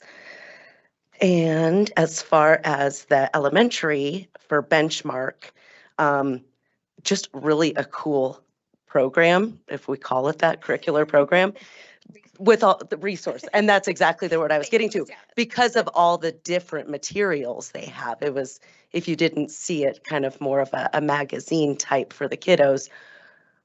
God bless the teachers, because I think each grade had 5 teachers' manuals. So a lot of prep work for them, but it helps the kids be more engaged with less stuff in front of them. I think sometimes it facilitates more of the working and the, so really that was it. They were really fun to see, not something I've seen before like that. I did want to just point out again, to echo you, thanks to the community for reviewing. A lot of really thoughtful reviews and diverse opinions that all, just made sense and were spot on. Just want to throw this out to you for the HMH, the into literature for grade 9. Someone had written, do not recommend because of this reason. In a time where we have great concerns over students' mental health and life outlook, I found this textbook full of negative, fear-inducing, dark, depressing examples. I personally didn't see that a ton. I just want to say I did go through it at length. But it was just a great, important comment for us to keep in mind for our students. I think that's valuable. And to that point, I think that's where, again, our teachers use this as a resource. So they, in the planning process, are keeping all of those things in mind, right? How is this going to impact my students when I bring it to them? I know there was also a comment on maybe some controversial topics. Well, we have a policy that we want them talking about controversial topics, but in a very factual way, not a persuading way, right? So like our teachers really take that to heart and think about how they present that material so that students can engage appropriately in those conversations, right? So thank you. Mr. Chair. Ms. Jandy. I had the chance of visiting an elementary this week, and it was great perspective because the principal was talking about how much that her staff, they're piloting the 3rd and the 5th grade benchmark advanced curriculum. And they really liked how much that curriculum provided both the leveling up and the interventions down, where with other curriculum, they have to buy other curriculum to do that because the resources are based just, on the middle. So that was great perspective with the benchmark advanced curriculum that I didn't have before. I will add to Director Khan's comments that there were several, I focused more on the elementary stuff and didn't get to dig into as much as the high school, but there were several comments made for like text for close reading conflicts that shared a nation, that particular one, and then text for closer reading US Constitution, that they were really weak and not a very good resource for us to invest in. So just, I don't know what your thoughts are on those, but that was some of the community feedback that I thought was valuable. And I think that's great. Again, there's not going to be one textbook that's going to meet everything, and they're going to have to use supplemental resources to support that. I know there were some comments around more of social studies type or history standards. What we have to remember is this is cross content, this is reading, so we're not necessarily trying to get them to master social studies during reading time too. So, right, but we do lots of cross curricular, right? So that's just great information to have for teachers as they're getting ready to use that resource and That's a really good point. Yeah. I had a couple quick questions. Into the middle, into reading, into literature program, one of the comments from the committee talked about needing more explicit writing instruction. And so I was curious, how do we kind of track and support that once this curriculum is approved or this instructional material is approved as it goes forward, that anyone adopting this is going to need additional writing support, or how do we as a district kind of support that when schools adopt it? Well, now that's a great question. I hadn't really thought about it from that perspective at the moment, right? So again, once this goes on the list and a school decides they want to perhaps look into that, what my team a lot of the time does is we keep some of these resources on hand to be able to take them to the school so they can look through it and then be able to share here's some of the thoughts that the committee had as they reviewed this, but the teachers at that school review it again in a sense, right? To see is this going to fit our needs so that they know what they're getting into, if you will, in terms of what resource they might want for their students. Thank you. Other one, and I don't remember which one this was, but there was a comment that was made about from the committee talking about unsustainably high costs for that material. Is that something that we get concerned of or that we talk about at the district level, or since this really is up to the schools, we say, here it is, if this is what you want to spend your money on, go for it? Yes, that's been a great question that we've fought with a lot around site-based. We at the district have tried, if there are multiple schools who might be wanting to try to purchase the same resource, to support them in that process to get lower costs, because the more you buy, the cheaper it's going to be. But ultimately, the other piece that has been a challenge is our schools are at different rotations, if you will, on when they're ready to purchase. So sometimes, Rock Rimmon might want a resource this year, but the school who's going to use the same resource isn't ready until 2 years later because it is financially challenging. So that is definitely one drawback to kind of that site-based purchase as you're ready type model. Ms. Inez. I was just going to ask, that was just thinking as you were speaking about the training piece and working that into the budget as well.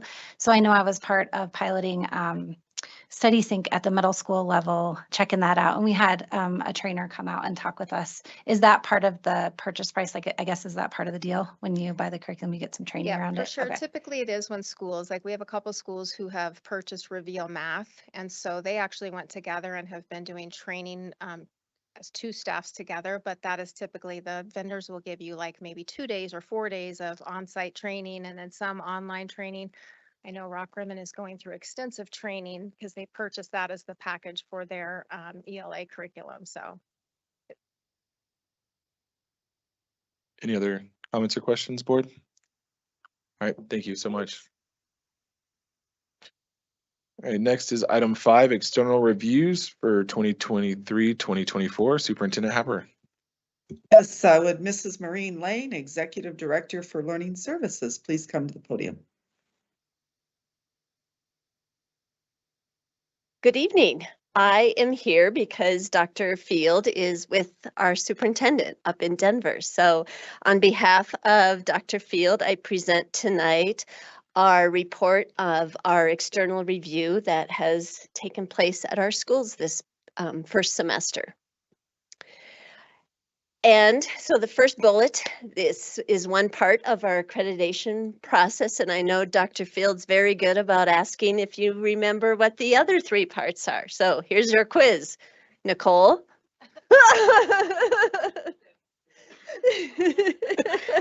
School performance frameworks and The UIPs. yes, Okay. that's one. Sorry, I'm putting you You on are the spot. totally putting me on the spot. External review, the site Site plans. plans, yep. And the fourth one that one, absolutes. absolutes. Very good. Thanks, Dr. Smith. Okay. Yes, so as part of our accreditation process, the external review is one piece. And you can see that our schools do this every 3 years. They are facilitated by our PSSGs, which again, another good acronym, is our Principal Supervisory Support Group. And we don't facilitate our own school. So like, for example, this year I facilitated Mountain Ridge Middle School and Aspen Valley Campus. And those are 2 of my schools that I do not supervise. The principals, they look to see what their topic is going to be. And then from that, they decide who they want to have on their panel, because they really want to choose people that know about this topic and are experts. So then the principals, they look at their research question. And as you can see from the next slide, we had 11 schools this year who participated in our external review process. And you also, as part of your packet, received the full report with the questions, the commendations, and the recommendations.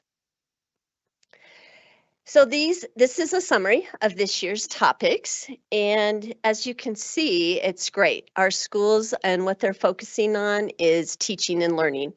And just some of the words that I like to pull out, like in the first line, growth and achievement. And the third one, PLC work. The fifth one, the MTSS process. And then that third to the bottom, student engagement.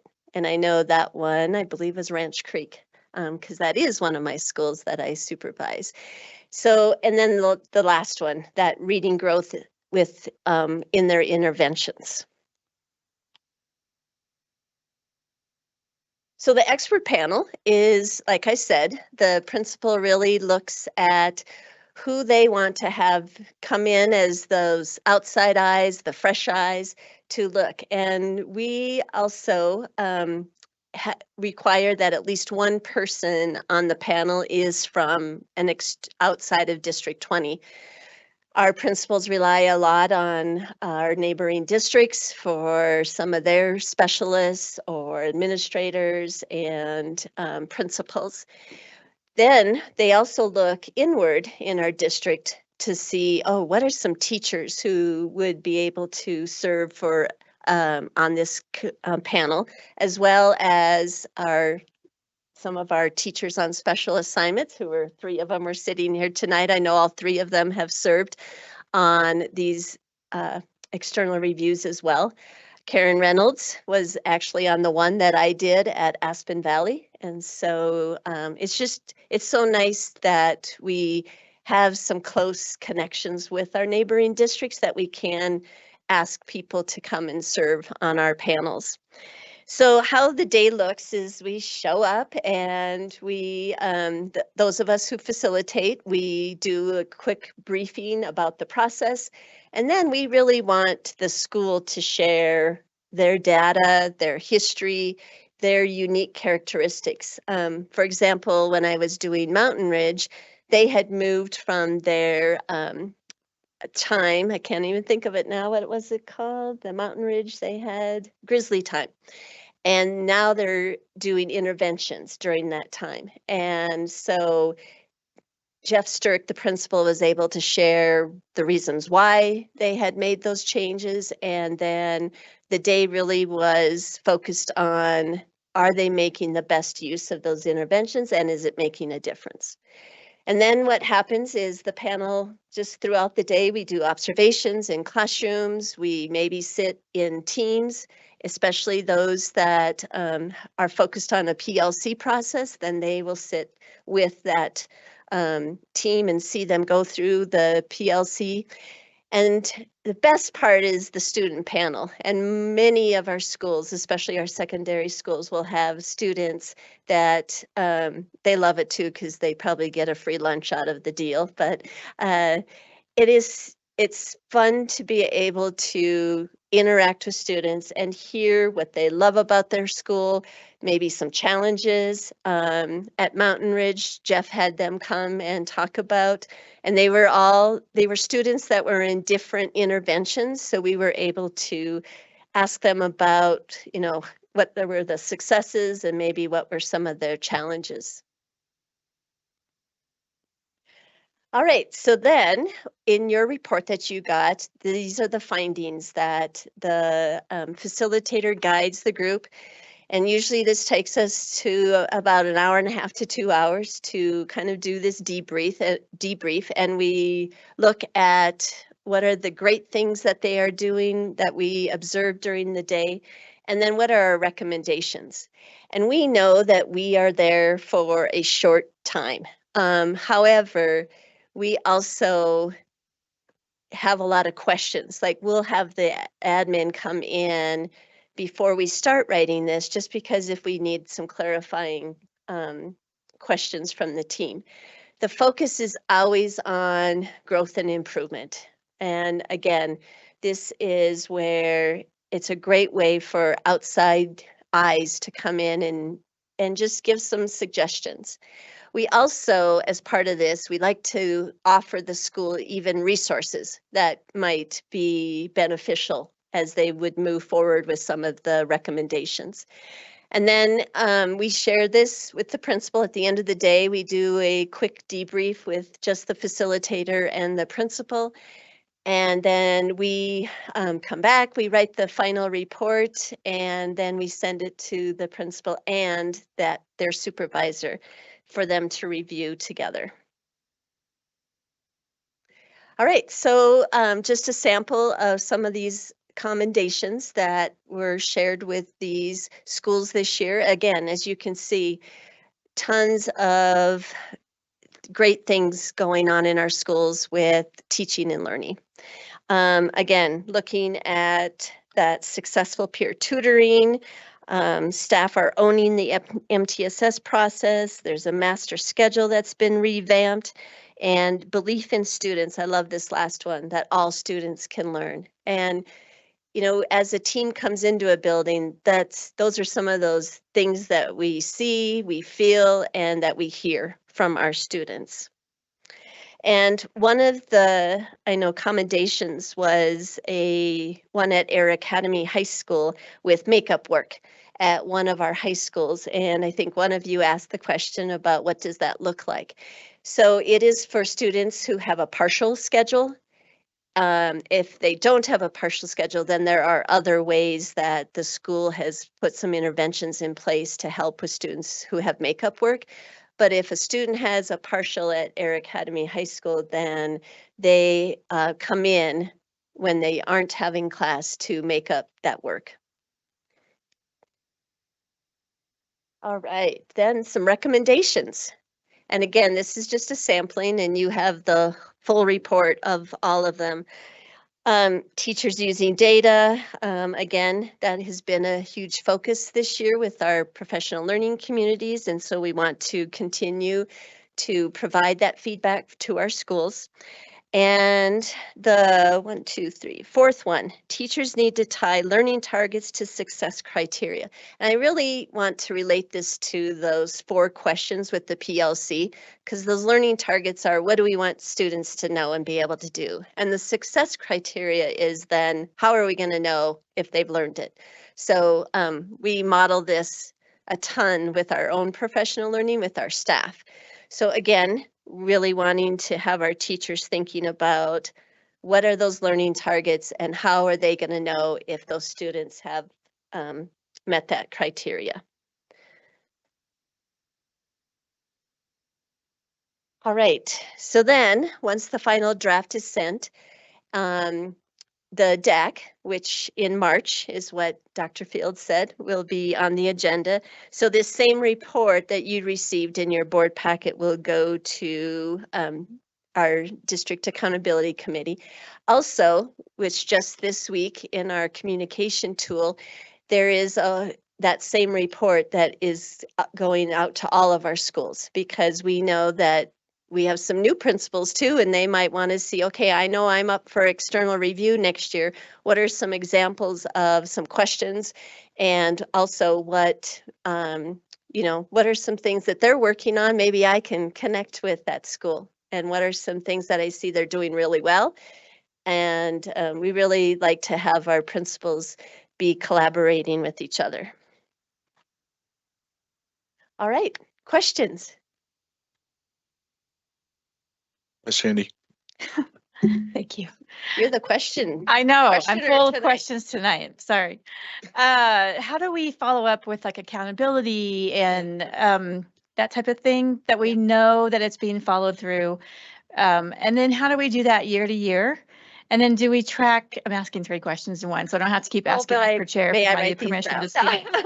And then how do we track trends over the years, so that we see as a district how we're improving, or do we see a trend that continues to pop its head up? Or Okay, so when you say trend, as far as the implementation of the recommendations, or a trend in the data at the schools, so what yes, kind of the trend? second. The second, okay. Yes. So your first question was accountability. Yeah, how do we So- know that they're following through on Yeah, the recommendation? So as PSSGs, that is our responsibility to make sure that the principal is, because we review all of them and we look through all of the recommendations, and we know that on some of them, as you saw, they're like 20 or 30. So we really prioritize, like, what do you think is something that we could start right now, maybe next month, maybe next year? And some of them even use this again with their site plan review, because they might then integrate some of those recommendations into their action plans of their site plan. So it really is an accountability piece with the PSSGs and the principal. Okay, your second question was? I don't remember. No, that was the third question. Yeah, do we track, or do the we- accountability from year to year? But Yeah. I think you answered it with the PSSGs and the ongoing.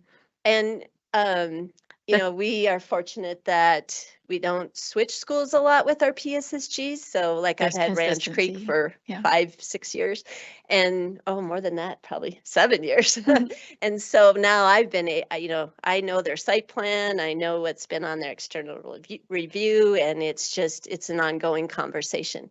As PSSGs, we have a monthly planner, and we have specific questions that we ask our principals each month. And part of that is all of 4 of these accountability pieces in the accreditation. And then the trends for data. Of course, with all of the data conversations that we have had, and with their site planning as well, they always have to put in what percentage of this action step is been completed. But as far as, like during this process, the schools will share their data, and they do share the trend data. During our site plan process, we also share trend data, just because then that helps guide good decisions. Does that answer your Thank you. questions? I appreciate it. Tacey or Jim, anything else? Okay. I think so. They're my other 2 partners back here with PSSGs. Director Wilburn. Thank you. You filled in for Dr. Field admirably. Thank you. She's a tough act to replicate. Yes, she is.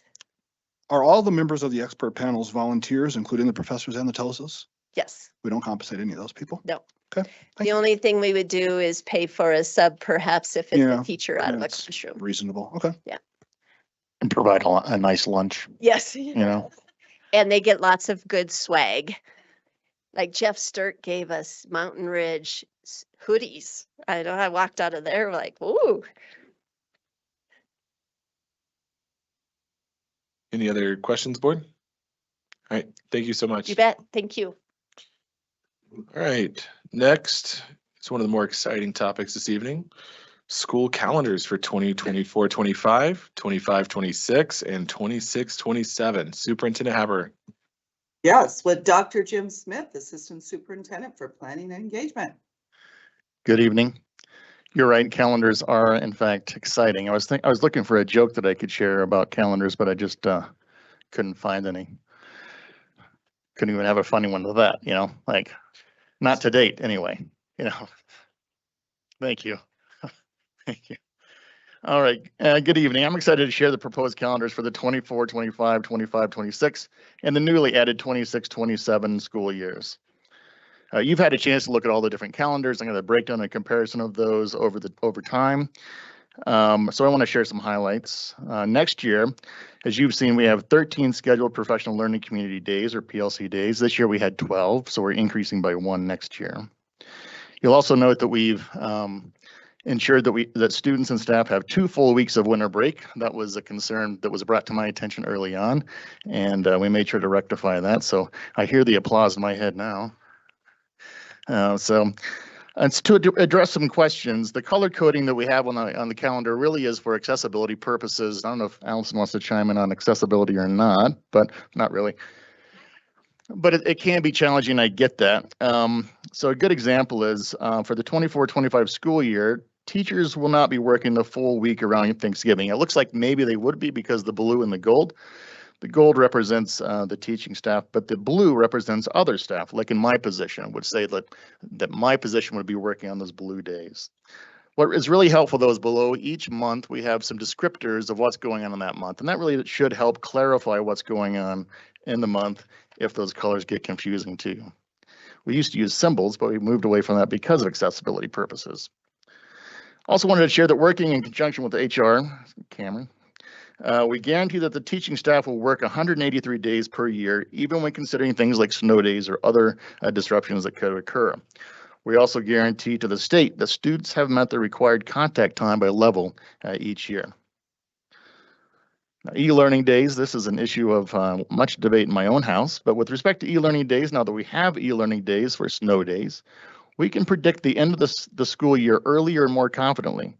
This year, we've used 2 of the 6 scheduled snow days and will now shift to online learning for secondary schools, meaning that we could theoretically, just theoretically, back up the end of the school year by 4 days, barring any kind of catastrophic event that could prevent us from going online. So if that doesn't happen, then we can kind of think backing up those 4 days for the last day of school and the last day for teachers as well.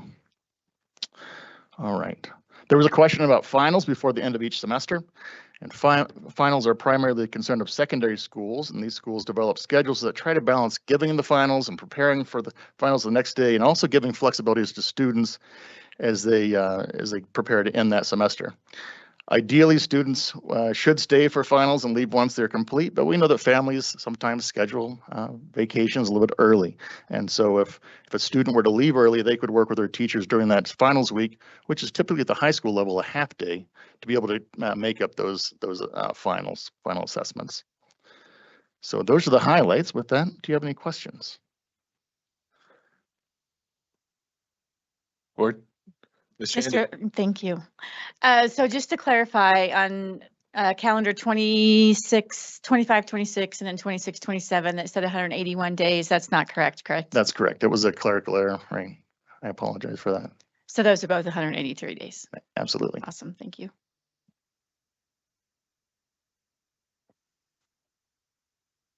All right. Thank you. Y'all laughed when I said this was really exciting. We're up to 41, 42 attendees online. So we peaked just for the calendars. All right. Item 7, annual monitoring report for governance process policy 4.13, cost of governance. Ms. Collins. Thank you, Mr. Salt. So this is a monitoring report for board policy 4.13. The main paragraph states to enable the Board of Education to fulfill its governance commitment and responsibility. The Board of Education will invest prudently and wisely in its governance capacity. So the stipulations that we're using this for: board development, the board discretionary budget, which you can see those items there, and which we reviewed at the last board meeting on our budget. Board travel, the board discretionary budget guidelines are listed there, and board budget reports. So I just want to, you can review here, but basically every year we participate in a variety of board development training. The most recent one was the CASB convention we went to in December. And I do just want to state this will be reflected on next year's monitoring report for the same policy. But because the CASB convention was really phenomenal, we made a board decision to not spend a lot of money to go to the National School Board Association Conference. This spring, it would be kind of redundant. So I'm glad that we're saving some money there. Again, that will be reflected next year. The audit committee has been staffed and attended by previous board members, and then now currently new board members that sit on that committee. And in conclusion, this information is accurate, and this report reflects that we're in compliance. Thank you. Any comments or questions from the board? All right. Is there sufficient evidence to determine compliance for each section? Are all sections in compliance? Recognition of exemplary performance or concerns regarding performance? Would you like to see additional or different evidence, or should any part of this policy be changed in the next monitoring report cycle? Do you see any evidence which is extraneous or no longer necessary? All right, thank you. Ms. Cortez, how many people have signed up to speak during public comment section number 1? We have 5 people signed up for the first section. Okay, thank you. Since we do not have any decision items scheduled for this meeting, our 2 public comment sections will flow back to back. This preamble that I'm about to read applies to both public comment sections. The board welcomes the comments of our community members. Speakers must sign up prior to 1 p.m. via an online form, and they must limit their remarks to 2 minutes or less. In deference to ASD 20 students will be allowed to speak first during the first public comment section. Following any students, speakers who wish to comment on an agenda item will be called in the order of their sign up. We greatly value all comments from the public, but in order to adhere to board policy and accomplish the work already on the agenda, the board will not be responding this evening. Speakers may offer appreciation for or criticism of school operations and programs as concern them, but are encouraged to exercise their speech rights responsibly, as they are personally responsible for any legal consequences attributable to their comments, including claims for defamation. Please keep in mind that students often attend board meetings.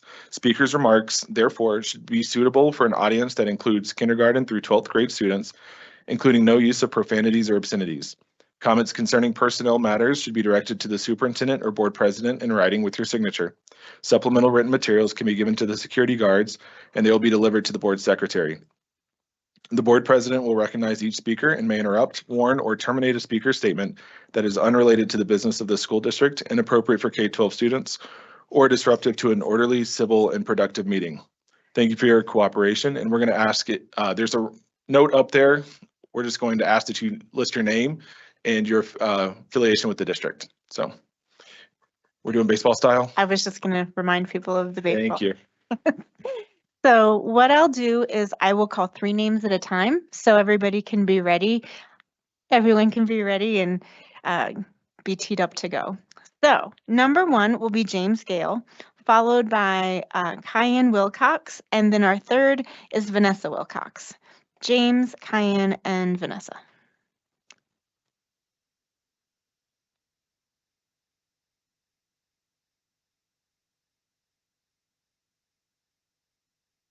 Hello, I am James Gale. I'm a student at D20, and I'll be speaking for a student, a teacher.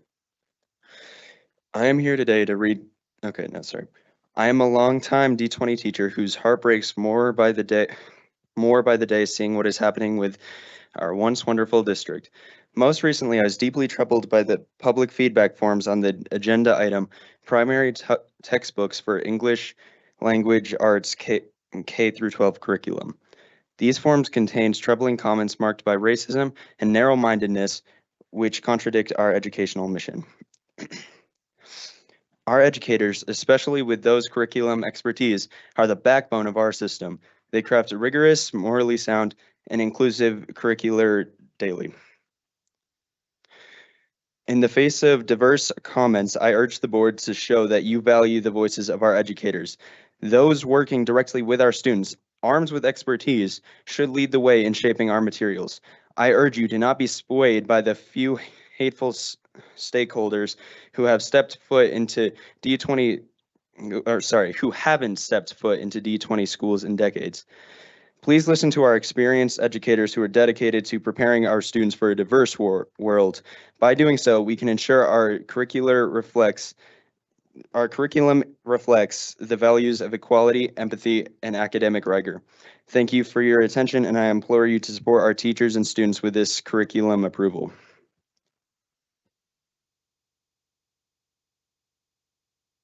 Next, we have Cayenne.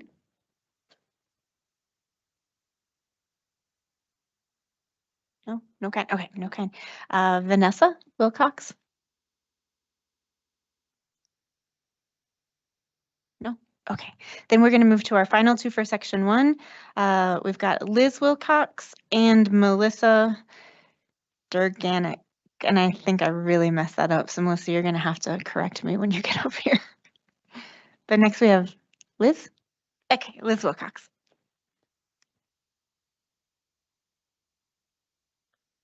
I'm Liz Wilcox. I am the mom of 3 Academy School District 20 graduates. I have been a paraprofessional in the district and thoroughly have enjoyed that, but I'm playing grandma for a year or 2 now. I'd like to first off say how much I also believe in what the first gentleman who was up here spoke about. I read through some of the comments myself, and the one that struck me probably more than any other was the review of conflicts that shaped a nation. One of the comments there was, sure has a lot of diversity, equity, and inclusion. What's wrong with that? Not a thing. But they gave us some examples. 3.5 pages on slavery. Can you imagine taking a whole 3.5 pages to talk about slavery? Whew. Next, 6 pages about Indians. Well, who was here in our country before any of us in this room were here? 6 pages, though. What a travesty. But the final one that really got me, very little about the white majority of the colonists. Who do they think every textbook we've ever seen has been about if it does not mention race? It's about the white people. So I would also encourage all of you to take a real close look at the coaching that these reviewers had. It's obvious it's there. And take a look in your own hearts and your own minds. You know what's right. Your time's up. Thank you.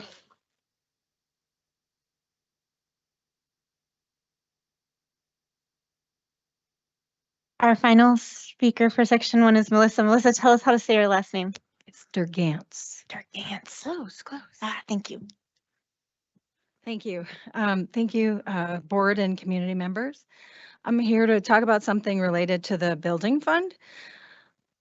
While you're thinking about proposed plans for Air Academy High and Douglas Elementary, I implore you to consider updating the main restroom facilities to non-gendered full stalls and shared hand washing station. This eliminates the need for gender assignment main restrooms and normalizes these spaces for all, especially our LGBTQIA community, who are just trying to exist in peace. This allows for all children to feel safe, supported, and takes us into the future. In locker rooms, we can also build full stalls for changing, showers, toilet facilities as well, which will protect our students. And this is a great segue into a related topic. Today is the first day in Black History Month. We need to make sure to celebrate Black history all month and every month for that matter, the good and the bad. discussing or teaching Black history is not CRT. I know it's a political talking point for conservatives, but it's actually basic history, not meant to single out any particular race and make them feel bad about themselves. Sometimes history is uncomfortable, but it's purely history, basic history that needs to be included in everyday curriculum in D20, especially since we talk about getting back to the basics. Again, I reiterate to everyone, including the fanatical D20 Derek Wilburn supporter who tried to imply such at a previous board meeting, or was it D49? Either way, CRT is a college level curriculum and not being taught in our K through 12 schools. We see through the propaganda. One final point, I ask that District 20 stand up with the community and ask our representatives. Time is up. Thank you.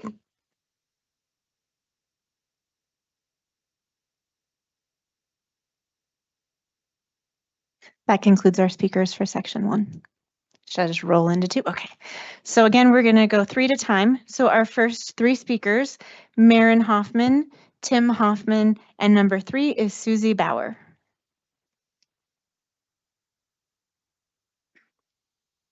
Hi, I'm Marin Hoffman. I'm a sophomore in high school. I go to school in a neighboring district, but I've watched my sister attend D20 and things have gotten a little bit weird. I've recently started looking at my next steps for my future, college choices, career paths, and so on. I've been filling out scholarship applications and they always want to know who I am. And how do I tell them that? I share who I am and what I've done. I'm an athlete. I lettered in track my freshman year. I also play volleyball and compete in indoor track through USATF. I've been a part of National Junior Honor Society and served as president. I'm a set female weightlifting records at my school. I'm engaged in my community, often speaking at things like school board meetings and other community events. I'm academically above par, striving to keep my grades as high as possible. I've traveled abroad to volunteer at my family's school in Ethiopia and often volunteer locally when I can. All of these things from the past paint a picture of who I am in the present. Colleges care about that. They would also care very much they would also care if my past included things like public obscenity, plagiarism, cyberbullying, or making jokes at the expense of a student's skin color. So I ask you this, if my past matters and affects my present and my future, why doesn't yours? Thank you.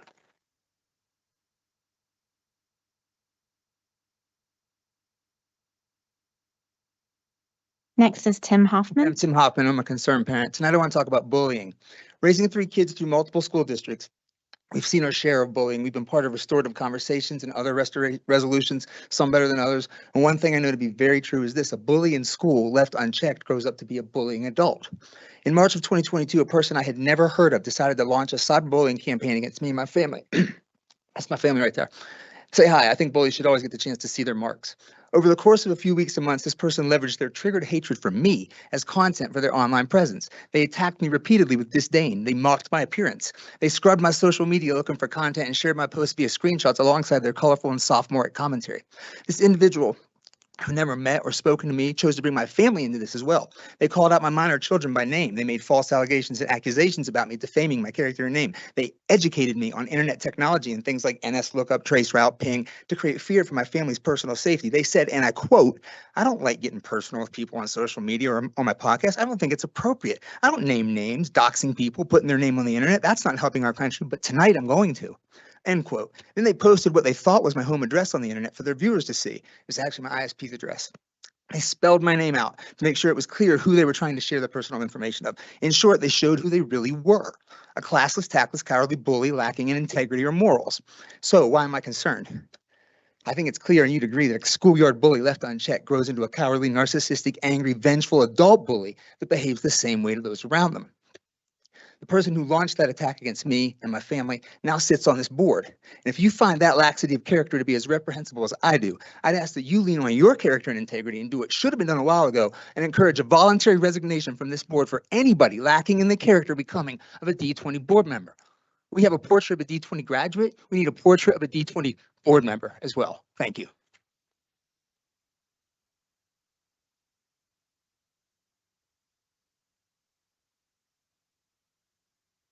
Hi, half of this is mine and half of this is from a teacher, a 31-year career teacher from D20 that taught at EMS and Air Academy High.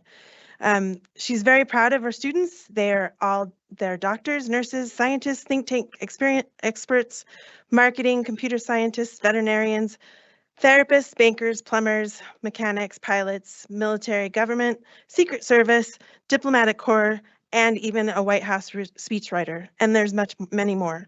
There are so accomplished because they had never had limits placed on them that they could read or what they should think or how they allowed to learn and what their futures would look like. Gender does not matter to educators. Sexuality does not matter to educators. Only the health and happiness and success of every student matters to educators. The quest to limit or direct access to books, education, thinking, learning opportunities, or activities by a parent over another parent's child is anti-ethical to freedom and liberty. Buzzwords and titles like parental freedom or moms of liberty do not make it any less so. And voters' mandates that you reject such pretense once for all, the sake of all students, their academic accomplishments, their career choices, and their futures. So let's find a common ground. We are all parents. We are all parents. So what we want to do is we want to take care of our kids. So remember when your kid was 10 and 11 years old, and remember the times that you had to send letters to support or your concerns to your teachers. That's what we are all doing. So let's sit down at the table, even if we don't agree together the same thing, and lead with love and take away your political agendas.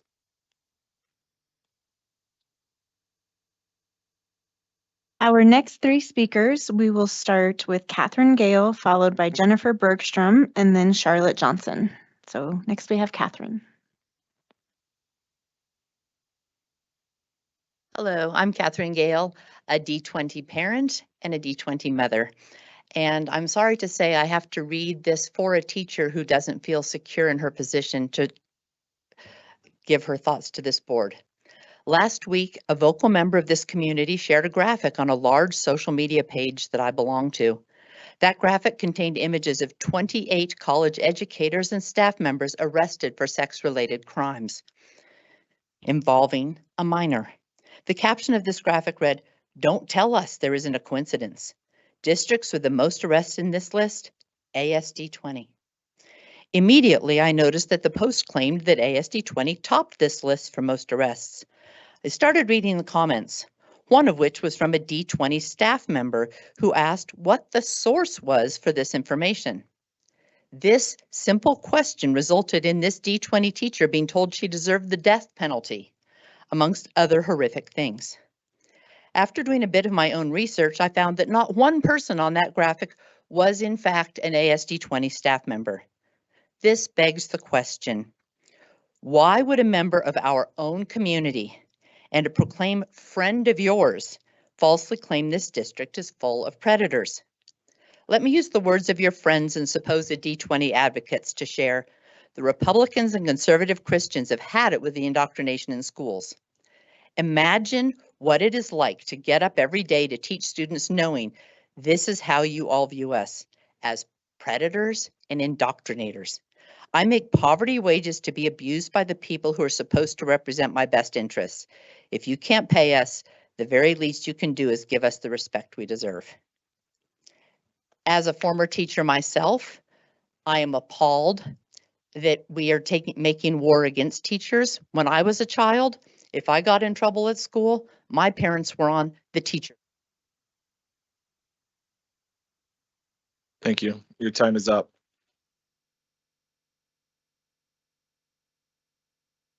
Next is Jennifer Bergstrom.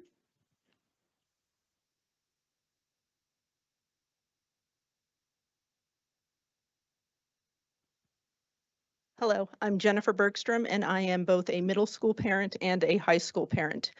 At the last board meeting, we heard about Superintendent Haber's proposed middle school library review committee. I'm concerned that this proposed community which will consist of about 20 self-described biased middle school parents, will be the ones who will ultimately decide if a book gets to remain on our middle school library shelves.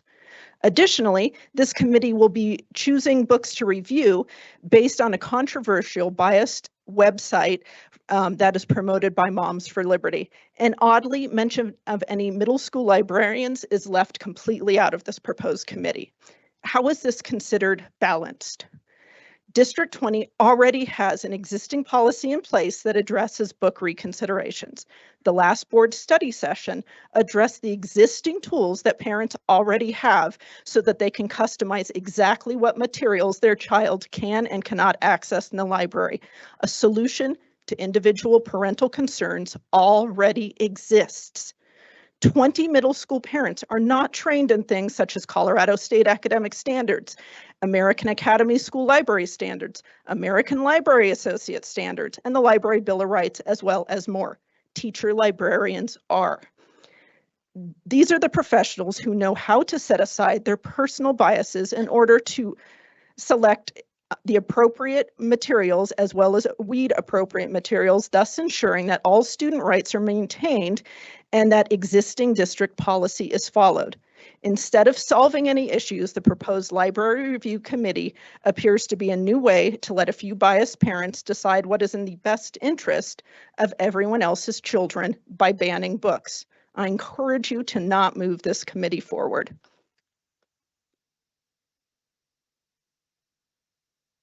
Our next speaker is Charlotte Johnson.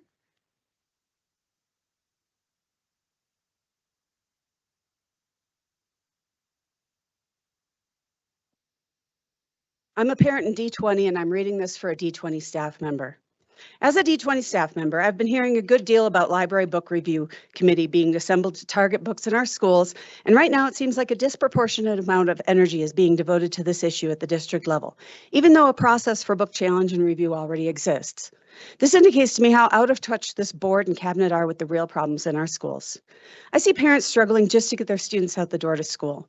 That is a real problem. I see students using racist and threatening language towards peers without repercussions. That is a real problem. Teachers find it challenging to maximize class time due to habitual disruptions. Administrators feel their hands are tied when addressing persistent behavior issues. That's also a real problem. Many children lack the necessary support at home to reinforce appropriate school behavior. Once again, that's a real problem. We must support our dedicated staff in managing behavior to create more conducive learning environments for all students.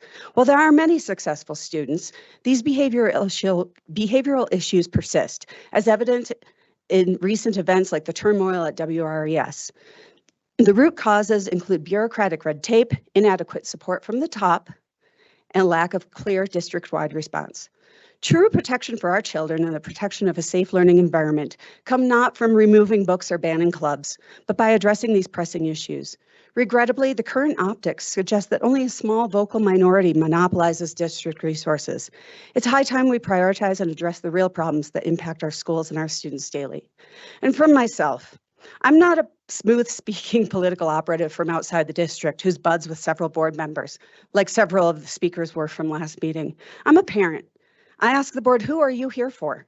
Are you here for all children in the district? Or are you here for the special interest groups that you're so close with? How do the parents in this and kids in this district get your attention back from the culture wars and your political interests and get you to serve our?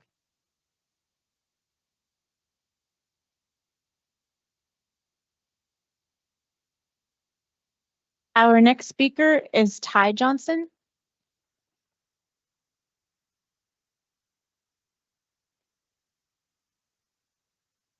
Thank you. Thank you. My name is Dr. Ty Johnson. I am a resident taxpayer here of Academy District 20. I raised 3 children who've come through this district. I'm very involved in community events through my patients. And I have a problem with a pattern that's been emerging at these board meetings. This seems to become a podium for vitriol and hate with no ideas. And I don't know about anyone else, but the first half of this meeting is absolutely fantastic. This part of the meeting absolutely sucks. because there's no ideas. I want to talk ideas. I want to talk about our kids. I want to talk about raising pay for our teachers. I want to talk about how we're using the resources of our tax money the best we possibly can. And this is all about vitriol. In fact, through the Freedom of Information Act, we know that there is someone who comes here every week and stands up here and attacks Aaron Salt and Derek Wilburn and the rest of the board. And he doesn't even live in this district, and he has no kids in this district. And that's why he never brings any ideas to what's happening. And I, for one, want to see this stopped. In fact, looking at the Freedom of Information Act, on January 19th, he wrote to the administration, and I quote, "I have 9 more board meetings between now and the middle of June. I am committed to using these 18 minutes of public comment to continue to highlight the character of the people who are in the position to represent our students and teachers and set the stages for their future." He concludes this by saying, signing it, "Unbelievably concerned parent," which is curious because, as previously mentioned, has no children in D20 schools. So I would like to see a rule change that if you don't have anything in this district, that this stops. Let's get focused back on the kids, back on the curriculum, back on how we're spending our money, and let's fill this room with concerned parents who will not show up because Our final speaker this evening is Bernadette Guthrie.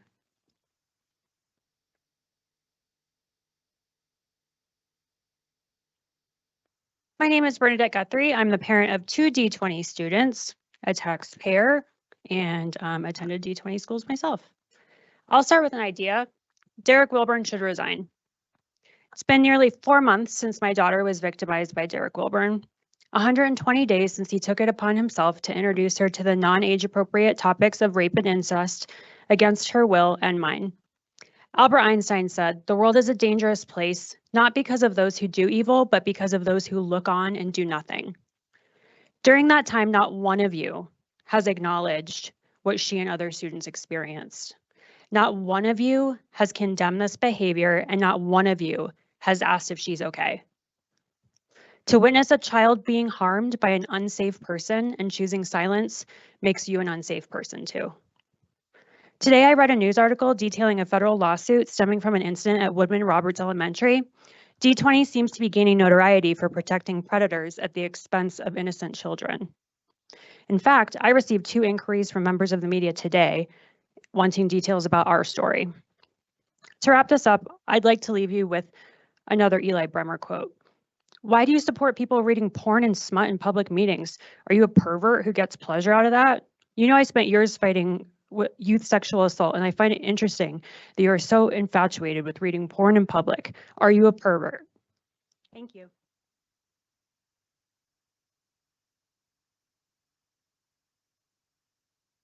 That concludes public comments for this evening. Thank you, Ms. Cortez. Superintendent Haber, do you have any clarifications or next steps? No, I do not. Thank you. Was our business this evening focused on activities that promote and honor our mission statement, our belief statements, and our global end statement that reminds us that all students will have the knowledge, skills, and character necessary for successful transition to the next level, and upon graduation will be fully prepared for success? Did the board hear any information tonight that would require the review or revision of any policy? Did the board hear information tonight that would require a new policy? Did the board hear information tonight that the board would like to include on a future agenda? All right. We need a motion that the Board of Education convene an executive session pursuant to Colorado Revised Statute 24-6-4024B to confer with an attorney for the board for the purpose of receiving legal advice on specific legal questions related to potential and pending litigation matters. While in executive session, the board will not adopt any proposed policy, resolution, regulation, or take any formal action. Lastly, the Colorado Open Meetings Law does not require the board to make record of the executive session in which the attorney is present and providing legal advice. CRS 24-6-402 2D.5 2B. Moved. Second. Roll call, please. Mrs. Cons? Aye. Mrs. Shandy? Aye. Mr. Wilburn? Aye. Mrs. Yanez? Aye. Mr. Salt? Aye. The executive session will be held in Superintendent's office, and invited to this executive session are Ms. Haber, who will be joining virtually, Ms. Cons, Mr. Salt, Ms. Shandy, Colonel Stallworth, Ms. Thompson, Mr. Wilburn, and Ms. Yanez. The regular portion of the meeting is over. We will take a quick break to clear the room and move to the superintendent's office. Thank you. Oh, Could you please add Mr. Cameron Smart to that invite, please? absolutely. Mr. Smart is invited. Thank you.